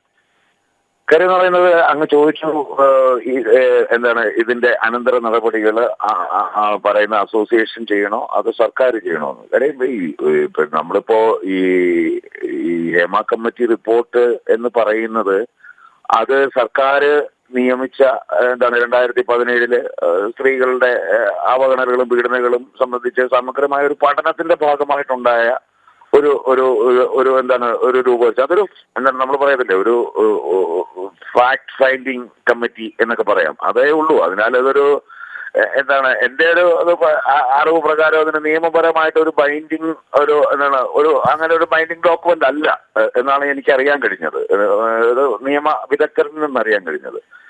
പക്ഷെ അതിനകത്ത് ഏറ്റവും വലിയ വിഷയം എന്ന് പറയുന്നത് ഈ റിപ്പോർട്ട് സിനിമാ രംഗത്ത് സ്ത്രീകൾ നേരിടുന്ന പീഡനങ്ങളും അവഗണനകളും പരിഹരിക്കുന്നതിനുള്ള നിർദ്ദേശങ്ങളും ഒക്കെ ഉൾക്കൊള്ളായതുകൊണ്ട് അത് സമൂഹപരമായിട്ടും ഈ പറയുന്ന പോലെ സാംസ്കാരികമായിട്ടും ഒക്കെ വളരെ പ്രധാനമായിട്ടുള്ള ഒരു കാര്യമാണ്. അപ്പോ തീർച്ചയായിട്ടും അത് ഈ പറയുന്ന പോലെ നിയമപരമായിട്ട് ബൈൻഡിങ് ഇല്ലെങ്കിലും ഇത് സർക്കാർക്ക് അത് നിർദ്ദേശങ്ങളുടെ അടിസ്ഥാനത്തിൽ അത് രൂപപ്പെടുത്തിയ അങ്ങനെ ഒരു റിപ്പോർട്ട് ആയതുകൊണ്ട് ഇതിനെ അടിസ്ഥാനമാക്കിയിട്ട് നിയമപരമായ നടപടികൾ സ്വീകരിക്കപ്പെടണമെങ്കിൽ അത് സർക്കാരോ നിയമ സംവിധാനമോ ആണ് സ്വീകരിക്കേണ്ടത്, അല്ലാതെ ഒരു അസോസിയേഷൻ അല്ല എന്നാണ് എനിക്കറിയാൻ പറ്റിയിട്ടുള്ളത്. കാര്യം ഇത് സംബന്ധിച്ച് പല കോടതി വിധികൾ ഉണ്ടായിട്ടുണ്ട്. ഹേമ കമ്മിറ്റിയെ കുറിച്ചിട്ടല്ല, ഈ സ്ത്രീകളുടെ ഈ പറയുന്ന മുകളിൽ നമ്മൾ പറഞ്ഞ ആ ഒരു വിഷയമായിട്ട് സംബന്ധിച്ചിട്ടുള്ള സുപ്രീം കോടതി വിധികൾ പോലും പലരും ഉണ്ടായിട്ടുള്ളതാണ്. അപ്പൊ തീർച്ചയായിട്ടും അത് സർക്കാർ അതിന് ബാധ്യസ്ഥനാണ്. ഇപ്പോ കഴിഞ്ഞ ദിവസം ഏതോ ഒരു ചാനലില് പറയുന്നത് കേട്ടു, FIR ഇടാനായിട്ട് മടി കാണിച്ചത് പോലും തെറ്റാണ് എന്നുള്ള കാര്യത്തില്. അതുപോലെ തന്നെ ഇതിനകത്ത് രേഖകൾ പലതും ഒളിച്ചു വെച്ചിട്ട്, വിവരാവകാശ കമ്മീഷൻ പറഞ്ഞ രേഖകൾ പോലും പലതും തരാതെ മറച്ചു വെച്ചിട്ടൊക്കെയാണ് പല ഖണ്ഡികകളും അങ്ങനെ ഡിലീറ്റ് ചെയ്തിട്ടൊക്കെയാണ് തന്നിരിക്കുന്നതെന്ന് പറയുന്നു. അപ്പൊ അതിന്റെ അർത്ഥം സർക്കാരിന് അതിന് വലിയ താല്പര്യമില്ല എന്നാണ് എനിക്ക്. അല്ല, അത് പ്രമുഖരെ, ഈ സോക്കോൾഡ് പ്രമുഖരെ സംരക്ഷിക്കാൻ തന്നെയല്ലേ? അല്ലാതെ സർക്കാർ എന്തിനാ ഈ ഖണ്ഡികകൾ ഒഴിവാക്കിയത്? എന്തിനാ സർക്കാർ ഇത്രയും കാലം ഇത് കോൾഡ് സ്റ്റോറേജിൽ വെച്ചത്, ഫ്രീസറിൽ വെച്ചത്? അപ്പോൾ ചില പ്രമുഖരെ രക്ഷിക്കാൻ വേണ്ടി തന്നെയല്ലേ? സാർ, അത് സർക്കാർ തന്നെ മറുപടി പറയാനാണ് വേണ്ടത്. അല്ലെങ്കിൽ കാര്യം അത് എന്താണ് അതിന്റെ പിന്നിലത്തെ ഒരു ചേതോവികാരം എന്ന് പറയാനായിട്ട് ഞാൻ അശക്തനാണ്. കാര്യം എന്ന് കഴിഞ്ഞാൽ, സർക്കാർ എന്ന് പറയുമ്പോൾ നമ്മള് മന്ത്രിമാരെയോ അല്ലെങ്കിൽ MLA-മാരെയോ അവരെയൊന്നും ഇതിനകത്തേക്ക് വലിച്ചടിച്ചുകൊണ്ട് വലിയ കാര്യമില്ല. കാര്യം അവര് CS ആണെന്ന് ആലോചിക്കുക. നമ്മൾ ഇതിനകത്ത് ഉദ്യോഗസ്ഥരുടെ പിടിപ്പുകേട് അല്ലെങ്കിൽ കഴിവുകേട് അല്ലെങ്കിൽ അവർ കാണിക്കുന്ന അലംഭാവം അല്ലെങ്കിൽ അവരുടെ കൃത്യവിലോപം ഇതെന്നൊക്കെ പറയാവുന്ന ഒരു വിഷയം തന്നെയാണ് ഇത്. ഇപ്പോ ഈ വലിയ വലിയ വിഷയങ്ങൾ ഇങ്ങനെ നടന്നുകൊണ്ടിരിക്കുന്നതിന്റെ മറവില് ഹൈക്കോടതിയിൽ പോലും അതുപോലെയുള്ള പല പല തെറ്റിദ്ധരിപ്പിക്കലുകൾ അങ്ങനെ നടത്തി കോടതികളെ പോലും പറ്റിച്ചുകൊണ്ടിരിക്കുകയാണ് ഇവിടുത്തെ ഈ സർക്കാരിന്റെ കുറെ ഉദ്യോഗസ്ഥന്മാരെന്ന് പറയുന്നത്. സത്യം പറഞ്ഞാൽ ഞാൻ അതിന് സർക്കാരിനെ അല്ല കുറ്റം പറയുന്നത്. സർക്കാർ അവർക്ക് കൊടുക്കുന്ന റിപ്പോർട്ട് അതങ്ങനെയാണോ, ഇതിങ്ങനെയാണ്, എന്താണ് അതിനകത്ത് വല്ല വിധിയുണ്ടോ എന്ന് ചോദിക്കുക പോലും ചെയ്യാനായിട്ടുള്ള വിവരം ഉള്ളവരാണെന്ന് എനിക്ക് തോന്നുന്നില്ല പലരും. എനിക്ക് ഇന്ന് ഒരനുഭവം ഉണ്ടായി, അത് വെച്ചിട്ട് കൂടെ ഞാൻ പറയുന്നത്. അപ്പൊ അങ്ങനെ വരുമ്പോ സർക്കാരിന് അതിനകത്ത് എത്രത്തോളം അതിന് കഴിവുണ്ടെന്നുള്ളതാണ് അതിനകത്ത് ചിന്തിക്കേണ്ടത്. ഉദ്യോഗസ്ഥന്മാരെ മാറ്റി തരുക, അല്ലെങ്കിൽ അവർക്ക് പണ്ട് നമ്മൾ പല ഭരണാധികാരികളെയും കണ്ടിട്ടുണ്ട് ആ ഉത്തരവിടാനായിട്ട് അല്ലെങ്കിൽ ആ ഒരു റൂളിങ്ങിനുള്ള ആ ഒരു പവർ, അങ്ങനെ പവറുള്ള ആർജവമുള്ള എത്ര ആളുകൾ ഉണ്ടെന്നുള്ളതാണ് ഇവിടെ ചോദ്യചിഹ്നമായിട്ട് നോക്കുന്നത്. ഷമി തിലകൻ, താങ്കളുടെ പിതാവ് എത്രയോ വർഷങ്ങൾക്ക് മുമ്പ് പറഞ്ഞതൊക്കെ ഇപ്പൊ ശരിയായി വന്നില്ലേ? അതിന് ജസ്റ്റിസ് ഹേമ കമ്മിറ്റി വരേണ്ടി വന്നു, അങ്ങനെ തോന്നുന്നില്ലേ? ഇപ്പോ സിനിമയിൽ ഇല്ലല്ലോ, ഹേമ കമ്മിറ്റി അല്ലല്ലോ ഇത് ആദ്യം പറയുന്നത്. അതിനു മുമ്പ് തന്നെ മറ്റേ വിനയന്റെ കേസില് കോമ്പറ്റീഷൻ കമ്മീഷൻ ഓഫ് ഇന്ത്യ അതില് ജഡ്ജ്മെന്റില് വളരെ വ്യക്തമായിട്ട് ഇതേ വാക്ക് തന്നെയാണ് പറഞ്ഞിരിക്കുന്നത്. തിലകനോട് ചെയ്തത് നീതികേടാണ്, തിലകൻ പറഞ്ഞത് എല്ലാം ശരിയാണ് എന്ന് അവര് ഒരു ജഡ്ജ്മെന്റില് സ്ഥിരീകരിച്ചിരിക്കുകയാണ്. അപ്പോ ഹേമ കമ്മിറ്റി അതിനുശേഷം ഹേമ കമ്മിറ്റി പോലും ആ ജഡ്ജ്മെന്റ് ആണ് ഫോളോ ചെയ്തിരിക്കുന്നത്. അവിടെയാണ് സാർ ഇതിന് ഒരു ലീഗലി അതിനെങ്കിലും അല്പമെങ്കിലും വാല്യൂ ഉണ്ടാകുന്നത്. ഞാൻ പറഞ്ഞ മനസ്സിലായി. അതും ഇതുമായിട്ട് കൂട്ടി വായിക്കുമ്പോൾ മാത്രമേ ഉള്ളൂ. അല്ലെന്നുണ്ടെങ്കിൽ വെറും ഒരു ടോയ്ലറ്റ് പേപ്പറിന്റെ തുല്യമായിട്ടേ ഞാൻ ആ റിപ്പോർട്ടിനെ കാണുന്നുള്ളൂ നിയമപരമായിട്ട് നോക്കുമ്പോൾ. അല്ലാതെ അതിനകത്ത് അവർ പറഞ്ഞിരിക്കുന്ന കാര്യങ്ങള് അല്ലെങ്കിൽ സ്ത്രീകളുടെ പ്രശ്നം അതിനെയൊന്നും ഞാൻ കുറച്ച് കാണുകയല്ല, അതിനെ ഞാൻ ആ രീതിയിൽ തന്നെ സീരിയസ് ആയിട്ട് തന്നെ കണ്ടു പറയുകയാണ്.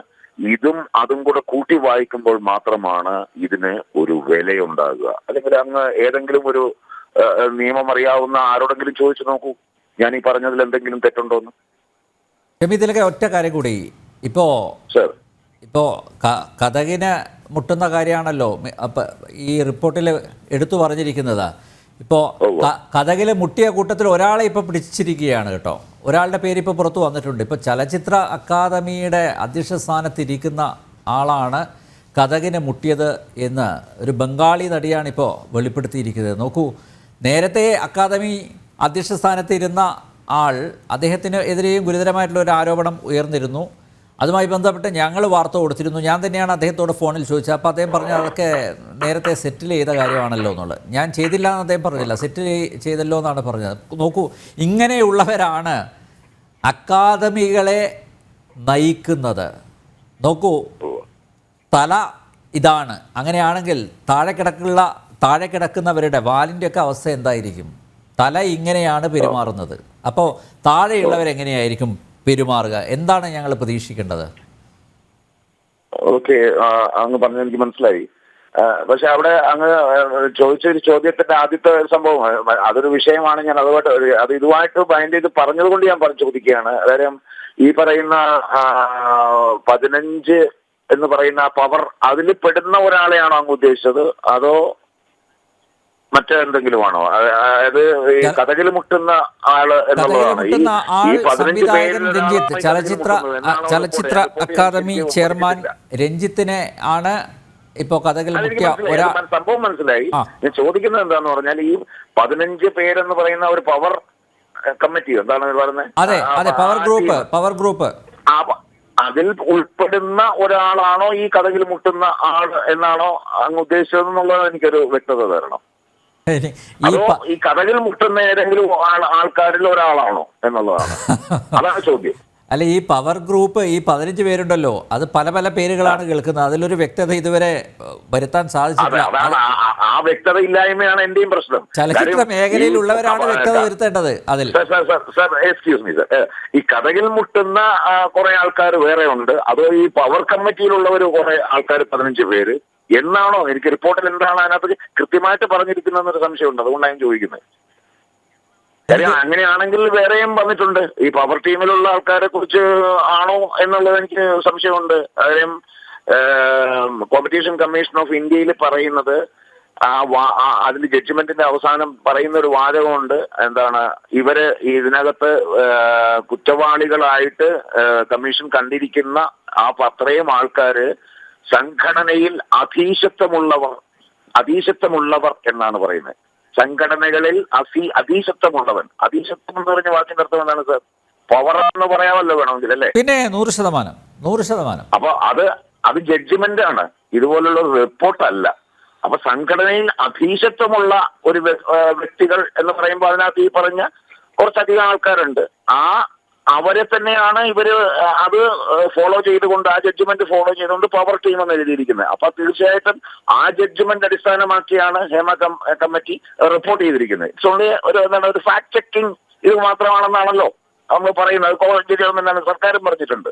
ഫാക്ട് ചെക്കിംഗ് എന്ന് പറഞ്ഞാൽ അത് ഓൾറെഡി ഫാക്ട് ആണല്ലോ. ഏത് ഈ ഡൽഹി കോമ്പറ്റീഷൻ കമ്മിറ്റി എന്നുള്ളത് വിധിയാണ്, ദാറ്റ് ഈസ് അത് ഫാക്ട് ആണ്. അപ്പൊ പിന്നെ ഫാക്ട് ചെക്ക് അത് അവർക്ക് ധൈര്യമായിട്ട് ഇതിനകത്ത് എഴുതാമെന്നുള്ളത്, അതുകൊണ്ടാണ് അവർ അതിനകത്ത് നോട്ട് ചെയ്തിരിക്കുന്നത്. ദാറ്റ് മീൻസ് അതില് ആൾക്കാരുടെ കഥകിൽ മുട്ട് നേരത്തെ കുറച്ച് 2-3 ദിവസം മുമ്പേ അതിലൊരാളുടെ കഥക് മുട്ടിനെ കുറിച്ച് പറയുന്നുണ്ട്.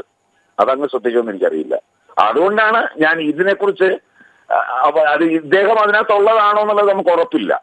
അപ്പൊ അതുകൊണ്ട് കഥകിൽ മുട്ടുന്ന ഗ്രൂപ്പ് വേറെയാണോ, ഈ പറയുന്ന പവർ ഗ്രൂപ്പ് എന്ന് പറയുന്നത് വേറെയാണോ എന്നുള്ളത് ഒരു ക്ലാരിഫിക്കേഷൻ അങ്ങ് ആ റിപ്പോർട്ടിനകത്തൊന്ന് വരുത്തണം എന്നാണ് എൻ്റെ അഭിപ്രായം. ഓക്കെ, ഷമി തിലകൻ, എന്തായാലും ഈ EGN തൊഴുത്ത് ശുദ്ധീകരിക്കപ്പെടുമോ? എന്താണ് താങ്കളുടെ പ്രതീക്ഷ? എന്തെങ്കിലും ചലനം ഉണ്ടാക്കാൻ പറ്റുമോ? സർക്കാർ അതിന് മുൻകൈ എടുക്കുമോ? കുറ്റവാളികൾ ശിക്ഷിക്കപ്പെടുമോ? ശിക്ഷിക്കപ്പെടേണ്ട അറ്റ്ലീസ്റ്റ് നിയമത്തിന് മുമ്പിലെങ്കിലും അവരെ കൊണ്ടുവരാൻ പറ്റുമോ? ശുദ്ധീകരിക്കുക എന്ന് പറയുമ്പോ എനിക്കതിനെക്കുറിച്ച് നമ്മളൊരു പ്രതീക്ഷ വെക്കുക എന്ന് പറയുന്നത് അത് ആവശ്യമുണ്ടോ എന്നാണ് എനിക്ക് ചോദിച്ചത്. അനാവശ്യമായ ഒരു പ്രതീക്ഷ വെക്കലല്ലേ? അങ്ങനെ ഒരു എല്ലാവർക്കും ഉണ്ടാകും. അത് അങ്ങനെ നമ്മളെല്ലാവരും പ്രതീക്ഷിക്കും, നമ്മളെല്ലാവരുടെ ആഗ്രഹവുമാണ് അങ്ങനെ വേണമെന്ന്. എനിക്കത് പ്രതീക്ഷിക്കാനും മാത്രമുള്ള ഒരു ആർജവം ഇതുവരെ ആർജിക്കാൻ പറ്റിയിട്ടില്ല. അതുകൊണ്ട് എനിക്കത് പ്രതീക്ഷ ഇല്ല. യെസ്, വളരെയധികം നന്ദി Shami Thilakan. Thank you sir. ഈ അവസരത്തിൽ പ്രതികരിച്ചതിന് വളരെയധികം നന്ദി. ശ്രീ ഹരിദാസ്, ഷമി തിലകൻ പറഞ്ഞത് താങ്കൾ കേട്ടല്ലോ. ഇപ്പോൾ പ്രതീക്ഷയില്ല. ഈ റിപ്പോർട്ടിൻ്റെ അടിസ്ഥാനത്തിൽ എന്തെങ്കിലും നടപടികൾ സർക്കാർ കൈക്കൊള്ളുമെന്ന് ചലച്ചിത്ര മേഖലയിലുള്ളവർ പ്രതീക്ഷിക്കുന്നില്ല. അപ്പോൾ ഈ റിപ്പോർട്ടിന് ഒരു ടോയ്ലറ്റ് പേപ്പറിൻ്റെ വിലയേ ഉള്ളൂ എന്ന് അകത്തുള്ളവർ പോലും വിശ്വസിക്കുമ്പോൾ പുറത്തുള്ള നമ്മൾ ഇതിന്മേൽ ഇനി അധികം ചർച്ച നടത്തിയിട്ട് വല്ല കാര്യമുണ്ടോ?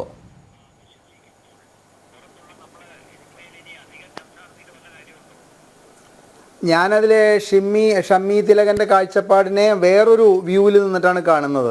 ഇവിടെ ശ്രീ അഡ്വക്കേറ്റ് PM സുരേഷ് ബാബു ഇതിന്റെ ഈ ജുഡീഷ്യൽ പവർ കമ്മീഷൻ, ഈ കമ്മീഷനെ ജുഡീഷ്യൽ പവർ ഇല്ല എന്ന് പറഞ്ഞിട്ട് അദ്ദേഹം ഇതിനെ വളരെയധികം ലഘൂകരിക്കാൻ നോക്കുമ്പോൾ ഇവിടെ ഈ സർക്കാരിന്റെ വിവേചനാധികാരത്തെ കുറിച്ചിട്ട് ഞാൻ അനിൽ നമ്പ്യാരുമായിട്ടും പല ചാനലുകളിലും സംസാരിക്കുമ്പോൾ പറയുന്നത്, അതായത് 30-35 പേഴ്സണൽ സ്റ്റാഫിനെ വെക്കുന്നത് എന്തുകൊണ്ടാണ് എന്നുള്ളത് സർക്കാരിൻ്റെ, അതായത് അധികാരത്തിൽ കയറുന്നവരുടെ വിവേചനാധികാരമാണ്.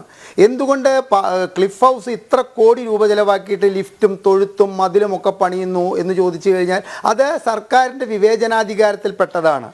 1,32,00,000 രൂപ കൊടുത്തിട്ട് ഒരു റിട്ടയേർഡ് ജസ്റ്റിസിനെ കൊണ്ട് ഒരു കമ്മീഷൻ റിപ്പോർട്ട് ഉണ്ടാക്കിച്ചിട്ട് അത് 4.5 വർഷം അതിന് അടയിരിക്കുന്ന അതേ സർക്കാരിനെ തീർച്ചയായിട്ടും ഈ വിവേചനാധികാരം ഉപയോഗിച്ചുകൊണ്ട്, ശരി വേണ്ട പ്രമുഖരെ, അതായത് നമ്മൾ പറയില്ലേ നവകേരള സദസ്സിൽ പ്രമുഖർക്ക് വേണ്ടിയിട്ട് ഒരു പന്തലും സാധാരണക്കാർക്ക് വേണ്ടിയിട്ട് ഈ മറ്റേ തൊഴുത്തു മാതിരിയുള്ള ഒരു സ്ഥലവും ഉണ്ടാക്കിയ ഈ സർക്കാരിനെ എല്ലാ കാലത്തും പ്രമുഖരോടുള്ള ആഭിമുഖ്യത്തെ നമ്മൾ അതേ കാഴ്ചപ്പാടിൽ കണ്ടുകൊണ്ട് തന്നെ പറയട്ടെ, പ്രമുഖരും വാതിൽ തട്ടുന്നവരും അതുമാതിരി തന്നെ കാസ്റ്റിംഗ് കൗച്ച് നടത്തുന്നവരെയും മാറ്റി നിർത്തൂ. ഈ റിപ്പോർട്ടിൽ പറഞ്ഞിരിക്കുന്ന സ്ത്രീകൾ അനുഭവിക്കുന്ന മറ്റ് യാതനകൾക്കും ദുരിതങ്ങൾക്കും അതുപോലെ തന്നെ ഈ വേതന തുല്യതയ്ക്കൊക്കെ വേണ്ടിയിട്ട് ഈ സർക്കാർ 4.5 വർഷം കൊണ്ട് എന്ത് ചെയ്തു എന്ന ചോദ്യത്തിന് ശ്രീ PM സുരേഷ് ബാബു മറുപടി പറയണം. കാരണം വിവേചനാധികാരം ഉപയോഗിച്ചിട്ട് ജുഡീഷ്യൽ പവറില്ലാത്ത ഹേമ കമ്മിറ്റി റിപ്പോർട്ടിന്റെ മുകളിൽ ക്രിമിനൽ കേസ് എടുക്കുകയോ അല്ലെങ്കിൽ 14 സെക്കൻഡ് ഒരു പെൺകുട്ടിയെ തുറിച്ചു നോക്കിക്കഴിഞ്ഞാൽ കേസെടുക്കാനുള്ള ആ നിയമവശങ്ങളൊക്കെ മാറ്റിവെച്ചുകൊണ്ട് ഈ റിപ്പോർട്ടിൽ ഈ തരം, അതായത് നമ്മൾ പറയില്ലേ സ്ത്രീകളുടെ പീഡന വിവരങ്ങൾക്കുള്ള ക്രിമിനൽ കേസ് ഒഴിവാക്കിക്കൊണ്ട് എന്ത് നടപടിയെടുക്കാൻ ഈ സർക്കാരിന് സാധിച്ചു എന്ന ചോദ്യത്തിന് ഒന്നും ചെയ്തില്ല. കാരണം 1,32,00,000 രൂപയിൽ എൻ്റെയും ശ്രീ PM സുരേഷ് ബാബുവിൻ്റെയും ഇവിടുത്തെ മറ്റേ നിയമവിദഗ്ധൻ്റെയും ഒക്കെ പൈസ ഉള്ളതുകൊണ്ട് നമുക്ക് ചോദിക്കാൻ അധികാരമുണ്ട്. ഇത്തരത്തിൽ നാളെ കുറെ, ഇപ്പം ഞാനൊരു ഉദാഹരണം അനിൽ നമ്പ്യാരോട് ചോദിക്കുകയാണ്, നാളെ ഇവിടെ ഒരുപാട് ആദിവാസികൾ തന്തയില്ലാത്ത കുട്ടികളെ പിറപ്പിച്ചിട്ടുള്ള വാർത്തകൾ നിത്യേന പുറത്തേക്ക് വരുന്നുണ്ട്. ആദിവാസി മേഖലയ്ക്ക് വേണ്ടിയിട്ട് ഇതുപോലെ തന്നെ ഒരു ജുഡീഷ്യൽ കമ്മീഷനെ ഒരു സർക്കാർ നിയമിക്കുകയാണ്. അതിലത്തെ റിപ്പോർട്ട് പുറത്തു വന്നു കഴിഞ്ഞാൽ അതിലും ഇതുപോലെ കുറെ പ്രമുഖർ ഇത്തരത്തിലുള്ള പാവപ്പെട്ട, അതായത് ഈ നാടിൻ്റെ ഉടമസ്ഥരായ ഈ പാവങ്ങളെ കാട്ടിലേക്ക് കയറ്റിക്കൊണ്ട് അവിടെ പോലും ജീവിക്കാൻ സമ്മതിക്കാത്ത വിധത്തിൽ അവരെ പീഡിപ്പിച്ചു എന്ന് പറഞ്ഞു കഴിഞ്ഞാൽ അത് പ്രമുഖരാണെന്ന് അറിഞ്ഞു കഴിഞ്ഞാൽ ഈ സർക്കാർ ഒന്നും ചെയ്യില്ലെന്നാണോ ശ്രീ സുരേഷ് ബാബുവിൻ്റെ വർത്തമാനത്തിൽ നിന്ന് മനസ്സിലാക്കേണ്ടത്? അതുപോലെ തന്നെ സ്വകാര്യ ആസ്പത്രികളിലെ ഇവിടുത്തെ ആരോഗ്യ പ്രവർത്തകരായ വനിതകൾ ഒരുപാട് പീഡനം അനുഭവിക്കുന്നു. ഒന്നും പറയണ്ട ശ്രീ അനിൽ നമ്പ്യാർ, 15,000 രൂപ അവരുടെ അടിസ്ഥാന ശമ്പളമാക്കണമെന്ന് പറഞ്ഞിട്ട് 8 വർഷമായ കാര്യം പറഞ്ഞിട്ട് ഇവിടെ ശ്രീ സുരേഷ് ബാബു എന്തോ പറയുകയുണ്ടായി. 8 വർഷമായിട്ട് അതിന് നടപടിയെടുക്കാൻ ഭൂമിയിലെ മാലാഖമാർ എന്ന് പറഞ്ഞിട്ട് അച്യുതാനന്ദനാണ് സമരം ഉദ്ഘാടനം ചെയ്തത്. എന്ത് നടപടിയെടുത്തു? അപ്പൊ അനിൽ നമ്പ്യാർ, ഞാൻ ഈ സംസാരം അവസാനിപ്പിക്കുകയാണ്. അവർക്ക് രണ്ടാൾക്കും സമയം കൊടുക്കണം, സമയമില്ല ഇനി. അതായത് ഇടതുപക്ഷ ജനാധിപത്യ മുന്നണി സർക്കാർ ഈ സ്ത്രീകൾ നേരിടുന്ന ഒരു പ്രശ്ന പരിഹാരത്തിനും അവർ തയ്യാറായിട്ടില്ല. സ്ത്രീകൾ നേരിടുന്ന അത് ശാരീരിക പീഡനമാവട്ടെ മാനസിക പീഡനമാവട്ടെ അവർക്ക് തൊഴിൽ രംഗത്തുള്ള എന്ത് പീഡനമാവട്ടെ അതിന് 8 വർഷത്തെ ചരിത്രം എടുത്തു നോക്കിക്കഴിഞ്ഞാൽ ഒന്നിനും ഒരു നടപടിയും എടുക്കാൻ തയ്യാറാകാത്ത ഈ സർക്കാരിൽ നിന്ന് ഇനിയും ഈ താങ്കൾ ചോദിച്ച ചോദ്യത്തിൻ്റെ അതേ വാക്കുപയോഗിക്കുകയാണ്. ഈ മലയാള സിനിമ മേഖല എന്ന EGN തൊഴുത്ത് നന്നാക്കാൻ വേണ്ടിയിട്ട് ഇടതുപക്ഷ ജനാധിപത്യ മുന്നണി സർക്കാർ അധികാരത്തിലിരിക്കുന്ന കാലത്ത് ചെറുവിരൽ അനക്കുകയില്ല. കാരണം ചെറുവിരൽ അനക്കി കഴിഞ്ഞാൽ അതിൻ്റെ ഫൗണ്ടേഷൻ ഇളകാൻ പോകുന്നത് ഇവർ പ്രമുഖർ എന്ന് വിശേഷിപ്പിക്കുന്ന പലരുടെയും കാൽ ചുവട്ടിലെ മണ്ണാണെന്നുള്ള ബോധം ഈ അധികാരവർഗത്തിനുണ്ട് എന്നുള്ളത് കൊണ്ട് തന്നെ ഒന്നും ചെയ്യാൻ പോകില്ല എന്നാണ് ഞാൻ മനസ്സിലാക്കുന്നത്. യെസ്, അഡ്വക്കേറ്റ് സുരേഷ് ബാബു, ശുഭാപ്തി വിശ്വാസം ഇല്ല ആർക്കും. ഈ സർക്കാർ ചലച്ചിത്ര മേഖല ശുദ്ധീകരിക്കാൻ ഒരു ചെറുവിരൽ അനക്കില്ല എന്നാണ് പറയുന്നത്. അത് വളരെ പ്രകടമായി, ഞാൻ നേരത്തെ പറഞ്ഞ പോലെ ഇത് കോൾഡ് സ്റ്റോറേജിൽ വെച്ചു, ഫ്രീസറിൽ വെച്ചു, ഇപ്പോഴിതാ ഇതിലുള്ള പ്രധാനപ്പെട്ട ഭാഗങ്ങൾ അത് കട്ട് ചെയ്ത് മാറ്റുന്നു.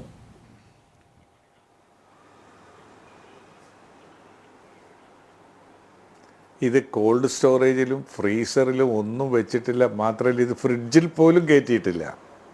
ഈ റിപ്പോർട്ട് അങ്ങനെ പറയാൻ പറ്റുമോ? അങ്ങനെ ഒരു വ്യാഖ്യാനം ശരിയല്ല. 4.25 വർഷം എന്തെടുക്കുകയായിരുന്നു? നിയമപരമായ ബാധ്യതകൾ അങ്ങനെ പറയാൻ പറ്റുമോ? അങ്ങനെയേ പറയാൻ പറ്റൂ. 4.25 വർഷം എന്തെടുക്കുകയായിരുന്നു? 4.25 വർഷം എന്താണ് എടുത്തതെന്നൊരു ക്രോണോളജി ആ 4.25 വർഷം എങ്ങനെയാണ് കടന്നുപോയത് എന്ന് ക്രൊണോളജിക്കലായിട്ട് ഗവൺമെന്റിന്റെ ഭാഗത്ത് നിന്ന് വിശദീകരണം വന്നിട്ടുണ്ട്. ഇല്ല, വന്നിട്ടില്ല. ഓരോ ദിവസമായിട്ടും അതല്ലെന്ന് അങ്ങനെയല്ല സംഭവിച്ചിട്ടുള്ളത് എന്ന് 2019 പറയാൻ ഡിസംബർ 31 സമർപ്പിച്ച റിപ്പോർട്ട് നടപടിയെടുത്തു. വന്നിട്ടുണ്ട്. ഇല്ല, അതൊക്കെ പി എൻ സുരേഷ് ബാബു ഒരു നടപടി എടുത്തില്ല. ആ റിപ്പോർട്ടിന്റെ മുകളിൽ നടപടി എടുക്കേണ്ടുന്ന നടപടി അല്ല, അത് നടപടി എടുത്തിട്ടില്ലെന്നേ. നടപടി എടുക്കുന്നതിനുള്ള കാര്യങ്ങളെക്കുറിച്ച് ആലോചിക്കുമ്പോഴും പുറത്തു വരുന്നതിനെ കുറിച്ചുമുള്ള ഹൈക്കോടതി, വിവരാവകാശ കമ്മീഷൻ, ജസ്റ്റിസ് ഹേമ കമ്മിറ്റിയുടെ പ്രത്യേകമായ കത്ത്, ഇത് മൂന്നും പരിഗണിച്ചുകൊണ്ട് ഒരു ഗവൺമെന്റിന് ചെയ്യാവുന്ന കാര്യങ്ങൾ അതിനകത്ത് ചെയ്തിട്ടുണ്ട്. അതിനകത്ത് എന്തൊക്കെയാ ചെയ്തിട്ടുള്ളത് നമുക്കറിയാമല്ലോ. ഈ ഇൻഡസ്ട്രി കേരളത്തിൽ തന്നെ നിലനിർത്തുന്നതിനാവശ്യമായ 4.25 വർഷമൊന്നും വേണ്ട. 4.25 വർഷം നിങ്ങൾ ഈ പറയുന്ന 4.25 വർഷം എന്ന് പറയുന്നതിൽ തടസ്സങ്ങൾ നിയമപരമായി ഉള്ളത് കൊണ്ടാണ്. നിയമപരമായ തടസ്സങ്ങൾ അത് നീക്കിയ ആ നിമിഷം മുതൽ ഈ പറയുന്ന റിപ്പോർട്ടുകൾ പുറത്തേക്ക് വന്നിട്ടുണ്ട്. മാത്രവുമല്ല 121 എന്നുള്ളത് അത് പരിശോധിക്കാം, അത് നമുക്ക് പരിശോധിക്കാമല്ലോ. അത് പരിശോധിച്ച് ഗവൺമെന്റ് പ്രത്യേകമായ ഒരു താല്പര്യത്തിന് വേണ്ടിയാണ് അഡീഷണലായ 100 പാരഗ്രാഫുകൾ പിടിച്ചു വെച്ചിരിക്കുന്നത് എന്ന് വന്നാൽ അതും ഗവൺമെന്റിന്റെ മുമ്പിൽ ഒരു തെറ്റായ പ്രവണതയായി കൊടുക്കും. അതല്ല, സമൂഹ നന്മക്ക് വേണ്ടിയുള്ളതാണെങ്കിലും മലയാള സിനിമാ വ്യവസായം കേരളത്തിൻ്റെ അകത്ത് നിന്നുകൊണ്ട് പരിപോഷിപ്പിക്കപ്പെടണം. ഈ തെറ്റത്തരങ്ങളും ചൂഷണങ്ങളും ഇല്ലാതെ, ഞാൻ ആവർത്തിച്ച് പറയാൻ ആഗ്രഹിക്കുന്നു, നമ്മൾ ഒരു അമ്മയെപ്പോലെ കണക്കാക്കുന്ന വനിതകളുടെ മാനാഭിമാനങ്ങൾ സംരക്ഷിച്ചുകൊണ്ടുള്ള ഒരു സിനിമാ വ്യവസായം കേരളത്തിൻ്റെ മണ്ണിൽ ഉതകുന്നതിനാവശ്യമായ എല്ലാ നടപടികളും ഈ ഗവൺമെന്റിന്റെ ഭാഗത്തു നിന്നുണ്ടാകും. ഉണ്ടാകുന്നതിനാവശ്യമായ നിർദ്ദേശങ്ങൾ കൊടുക്കുമെന്നുള്ള കാര്യത്തിലും നമുക്കൊരു തർക്കം വേണ്ട.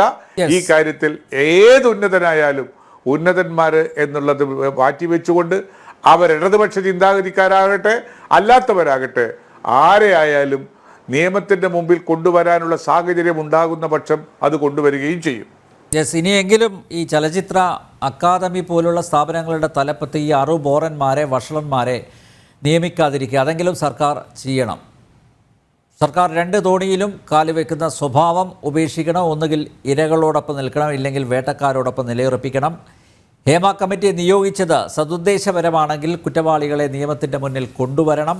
കമ്മിറ്റിയുടെ ശുപാർശകൾ നടപ്പിലാക്കണം. ഇതൊരുമാതിരി അഴകുഴമ്പൻ സമീപനമാണ് സ്വീകരിക്കുന്നതെങ്കിൽ സർക്കാർ വലിയ വില കൊടുക്കേണ്ടി വരും. ജനം ഡിബേറ്റ് ഇവിടെ പൂർണ്ണമാകുന്നു. ചർച്ചയിൽ പങ്കെടുത്ത എല്ലാ അതിഥികൾക്കും നന്ദിയൊപ്പം പ്രേക്ഷകർക്കും.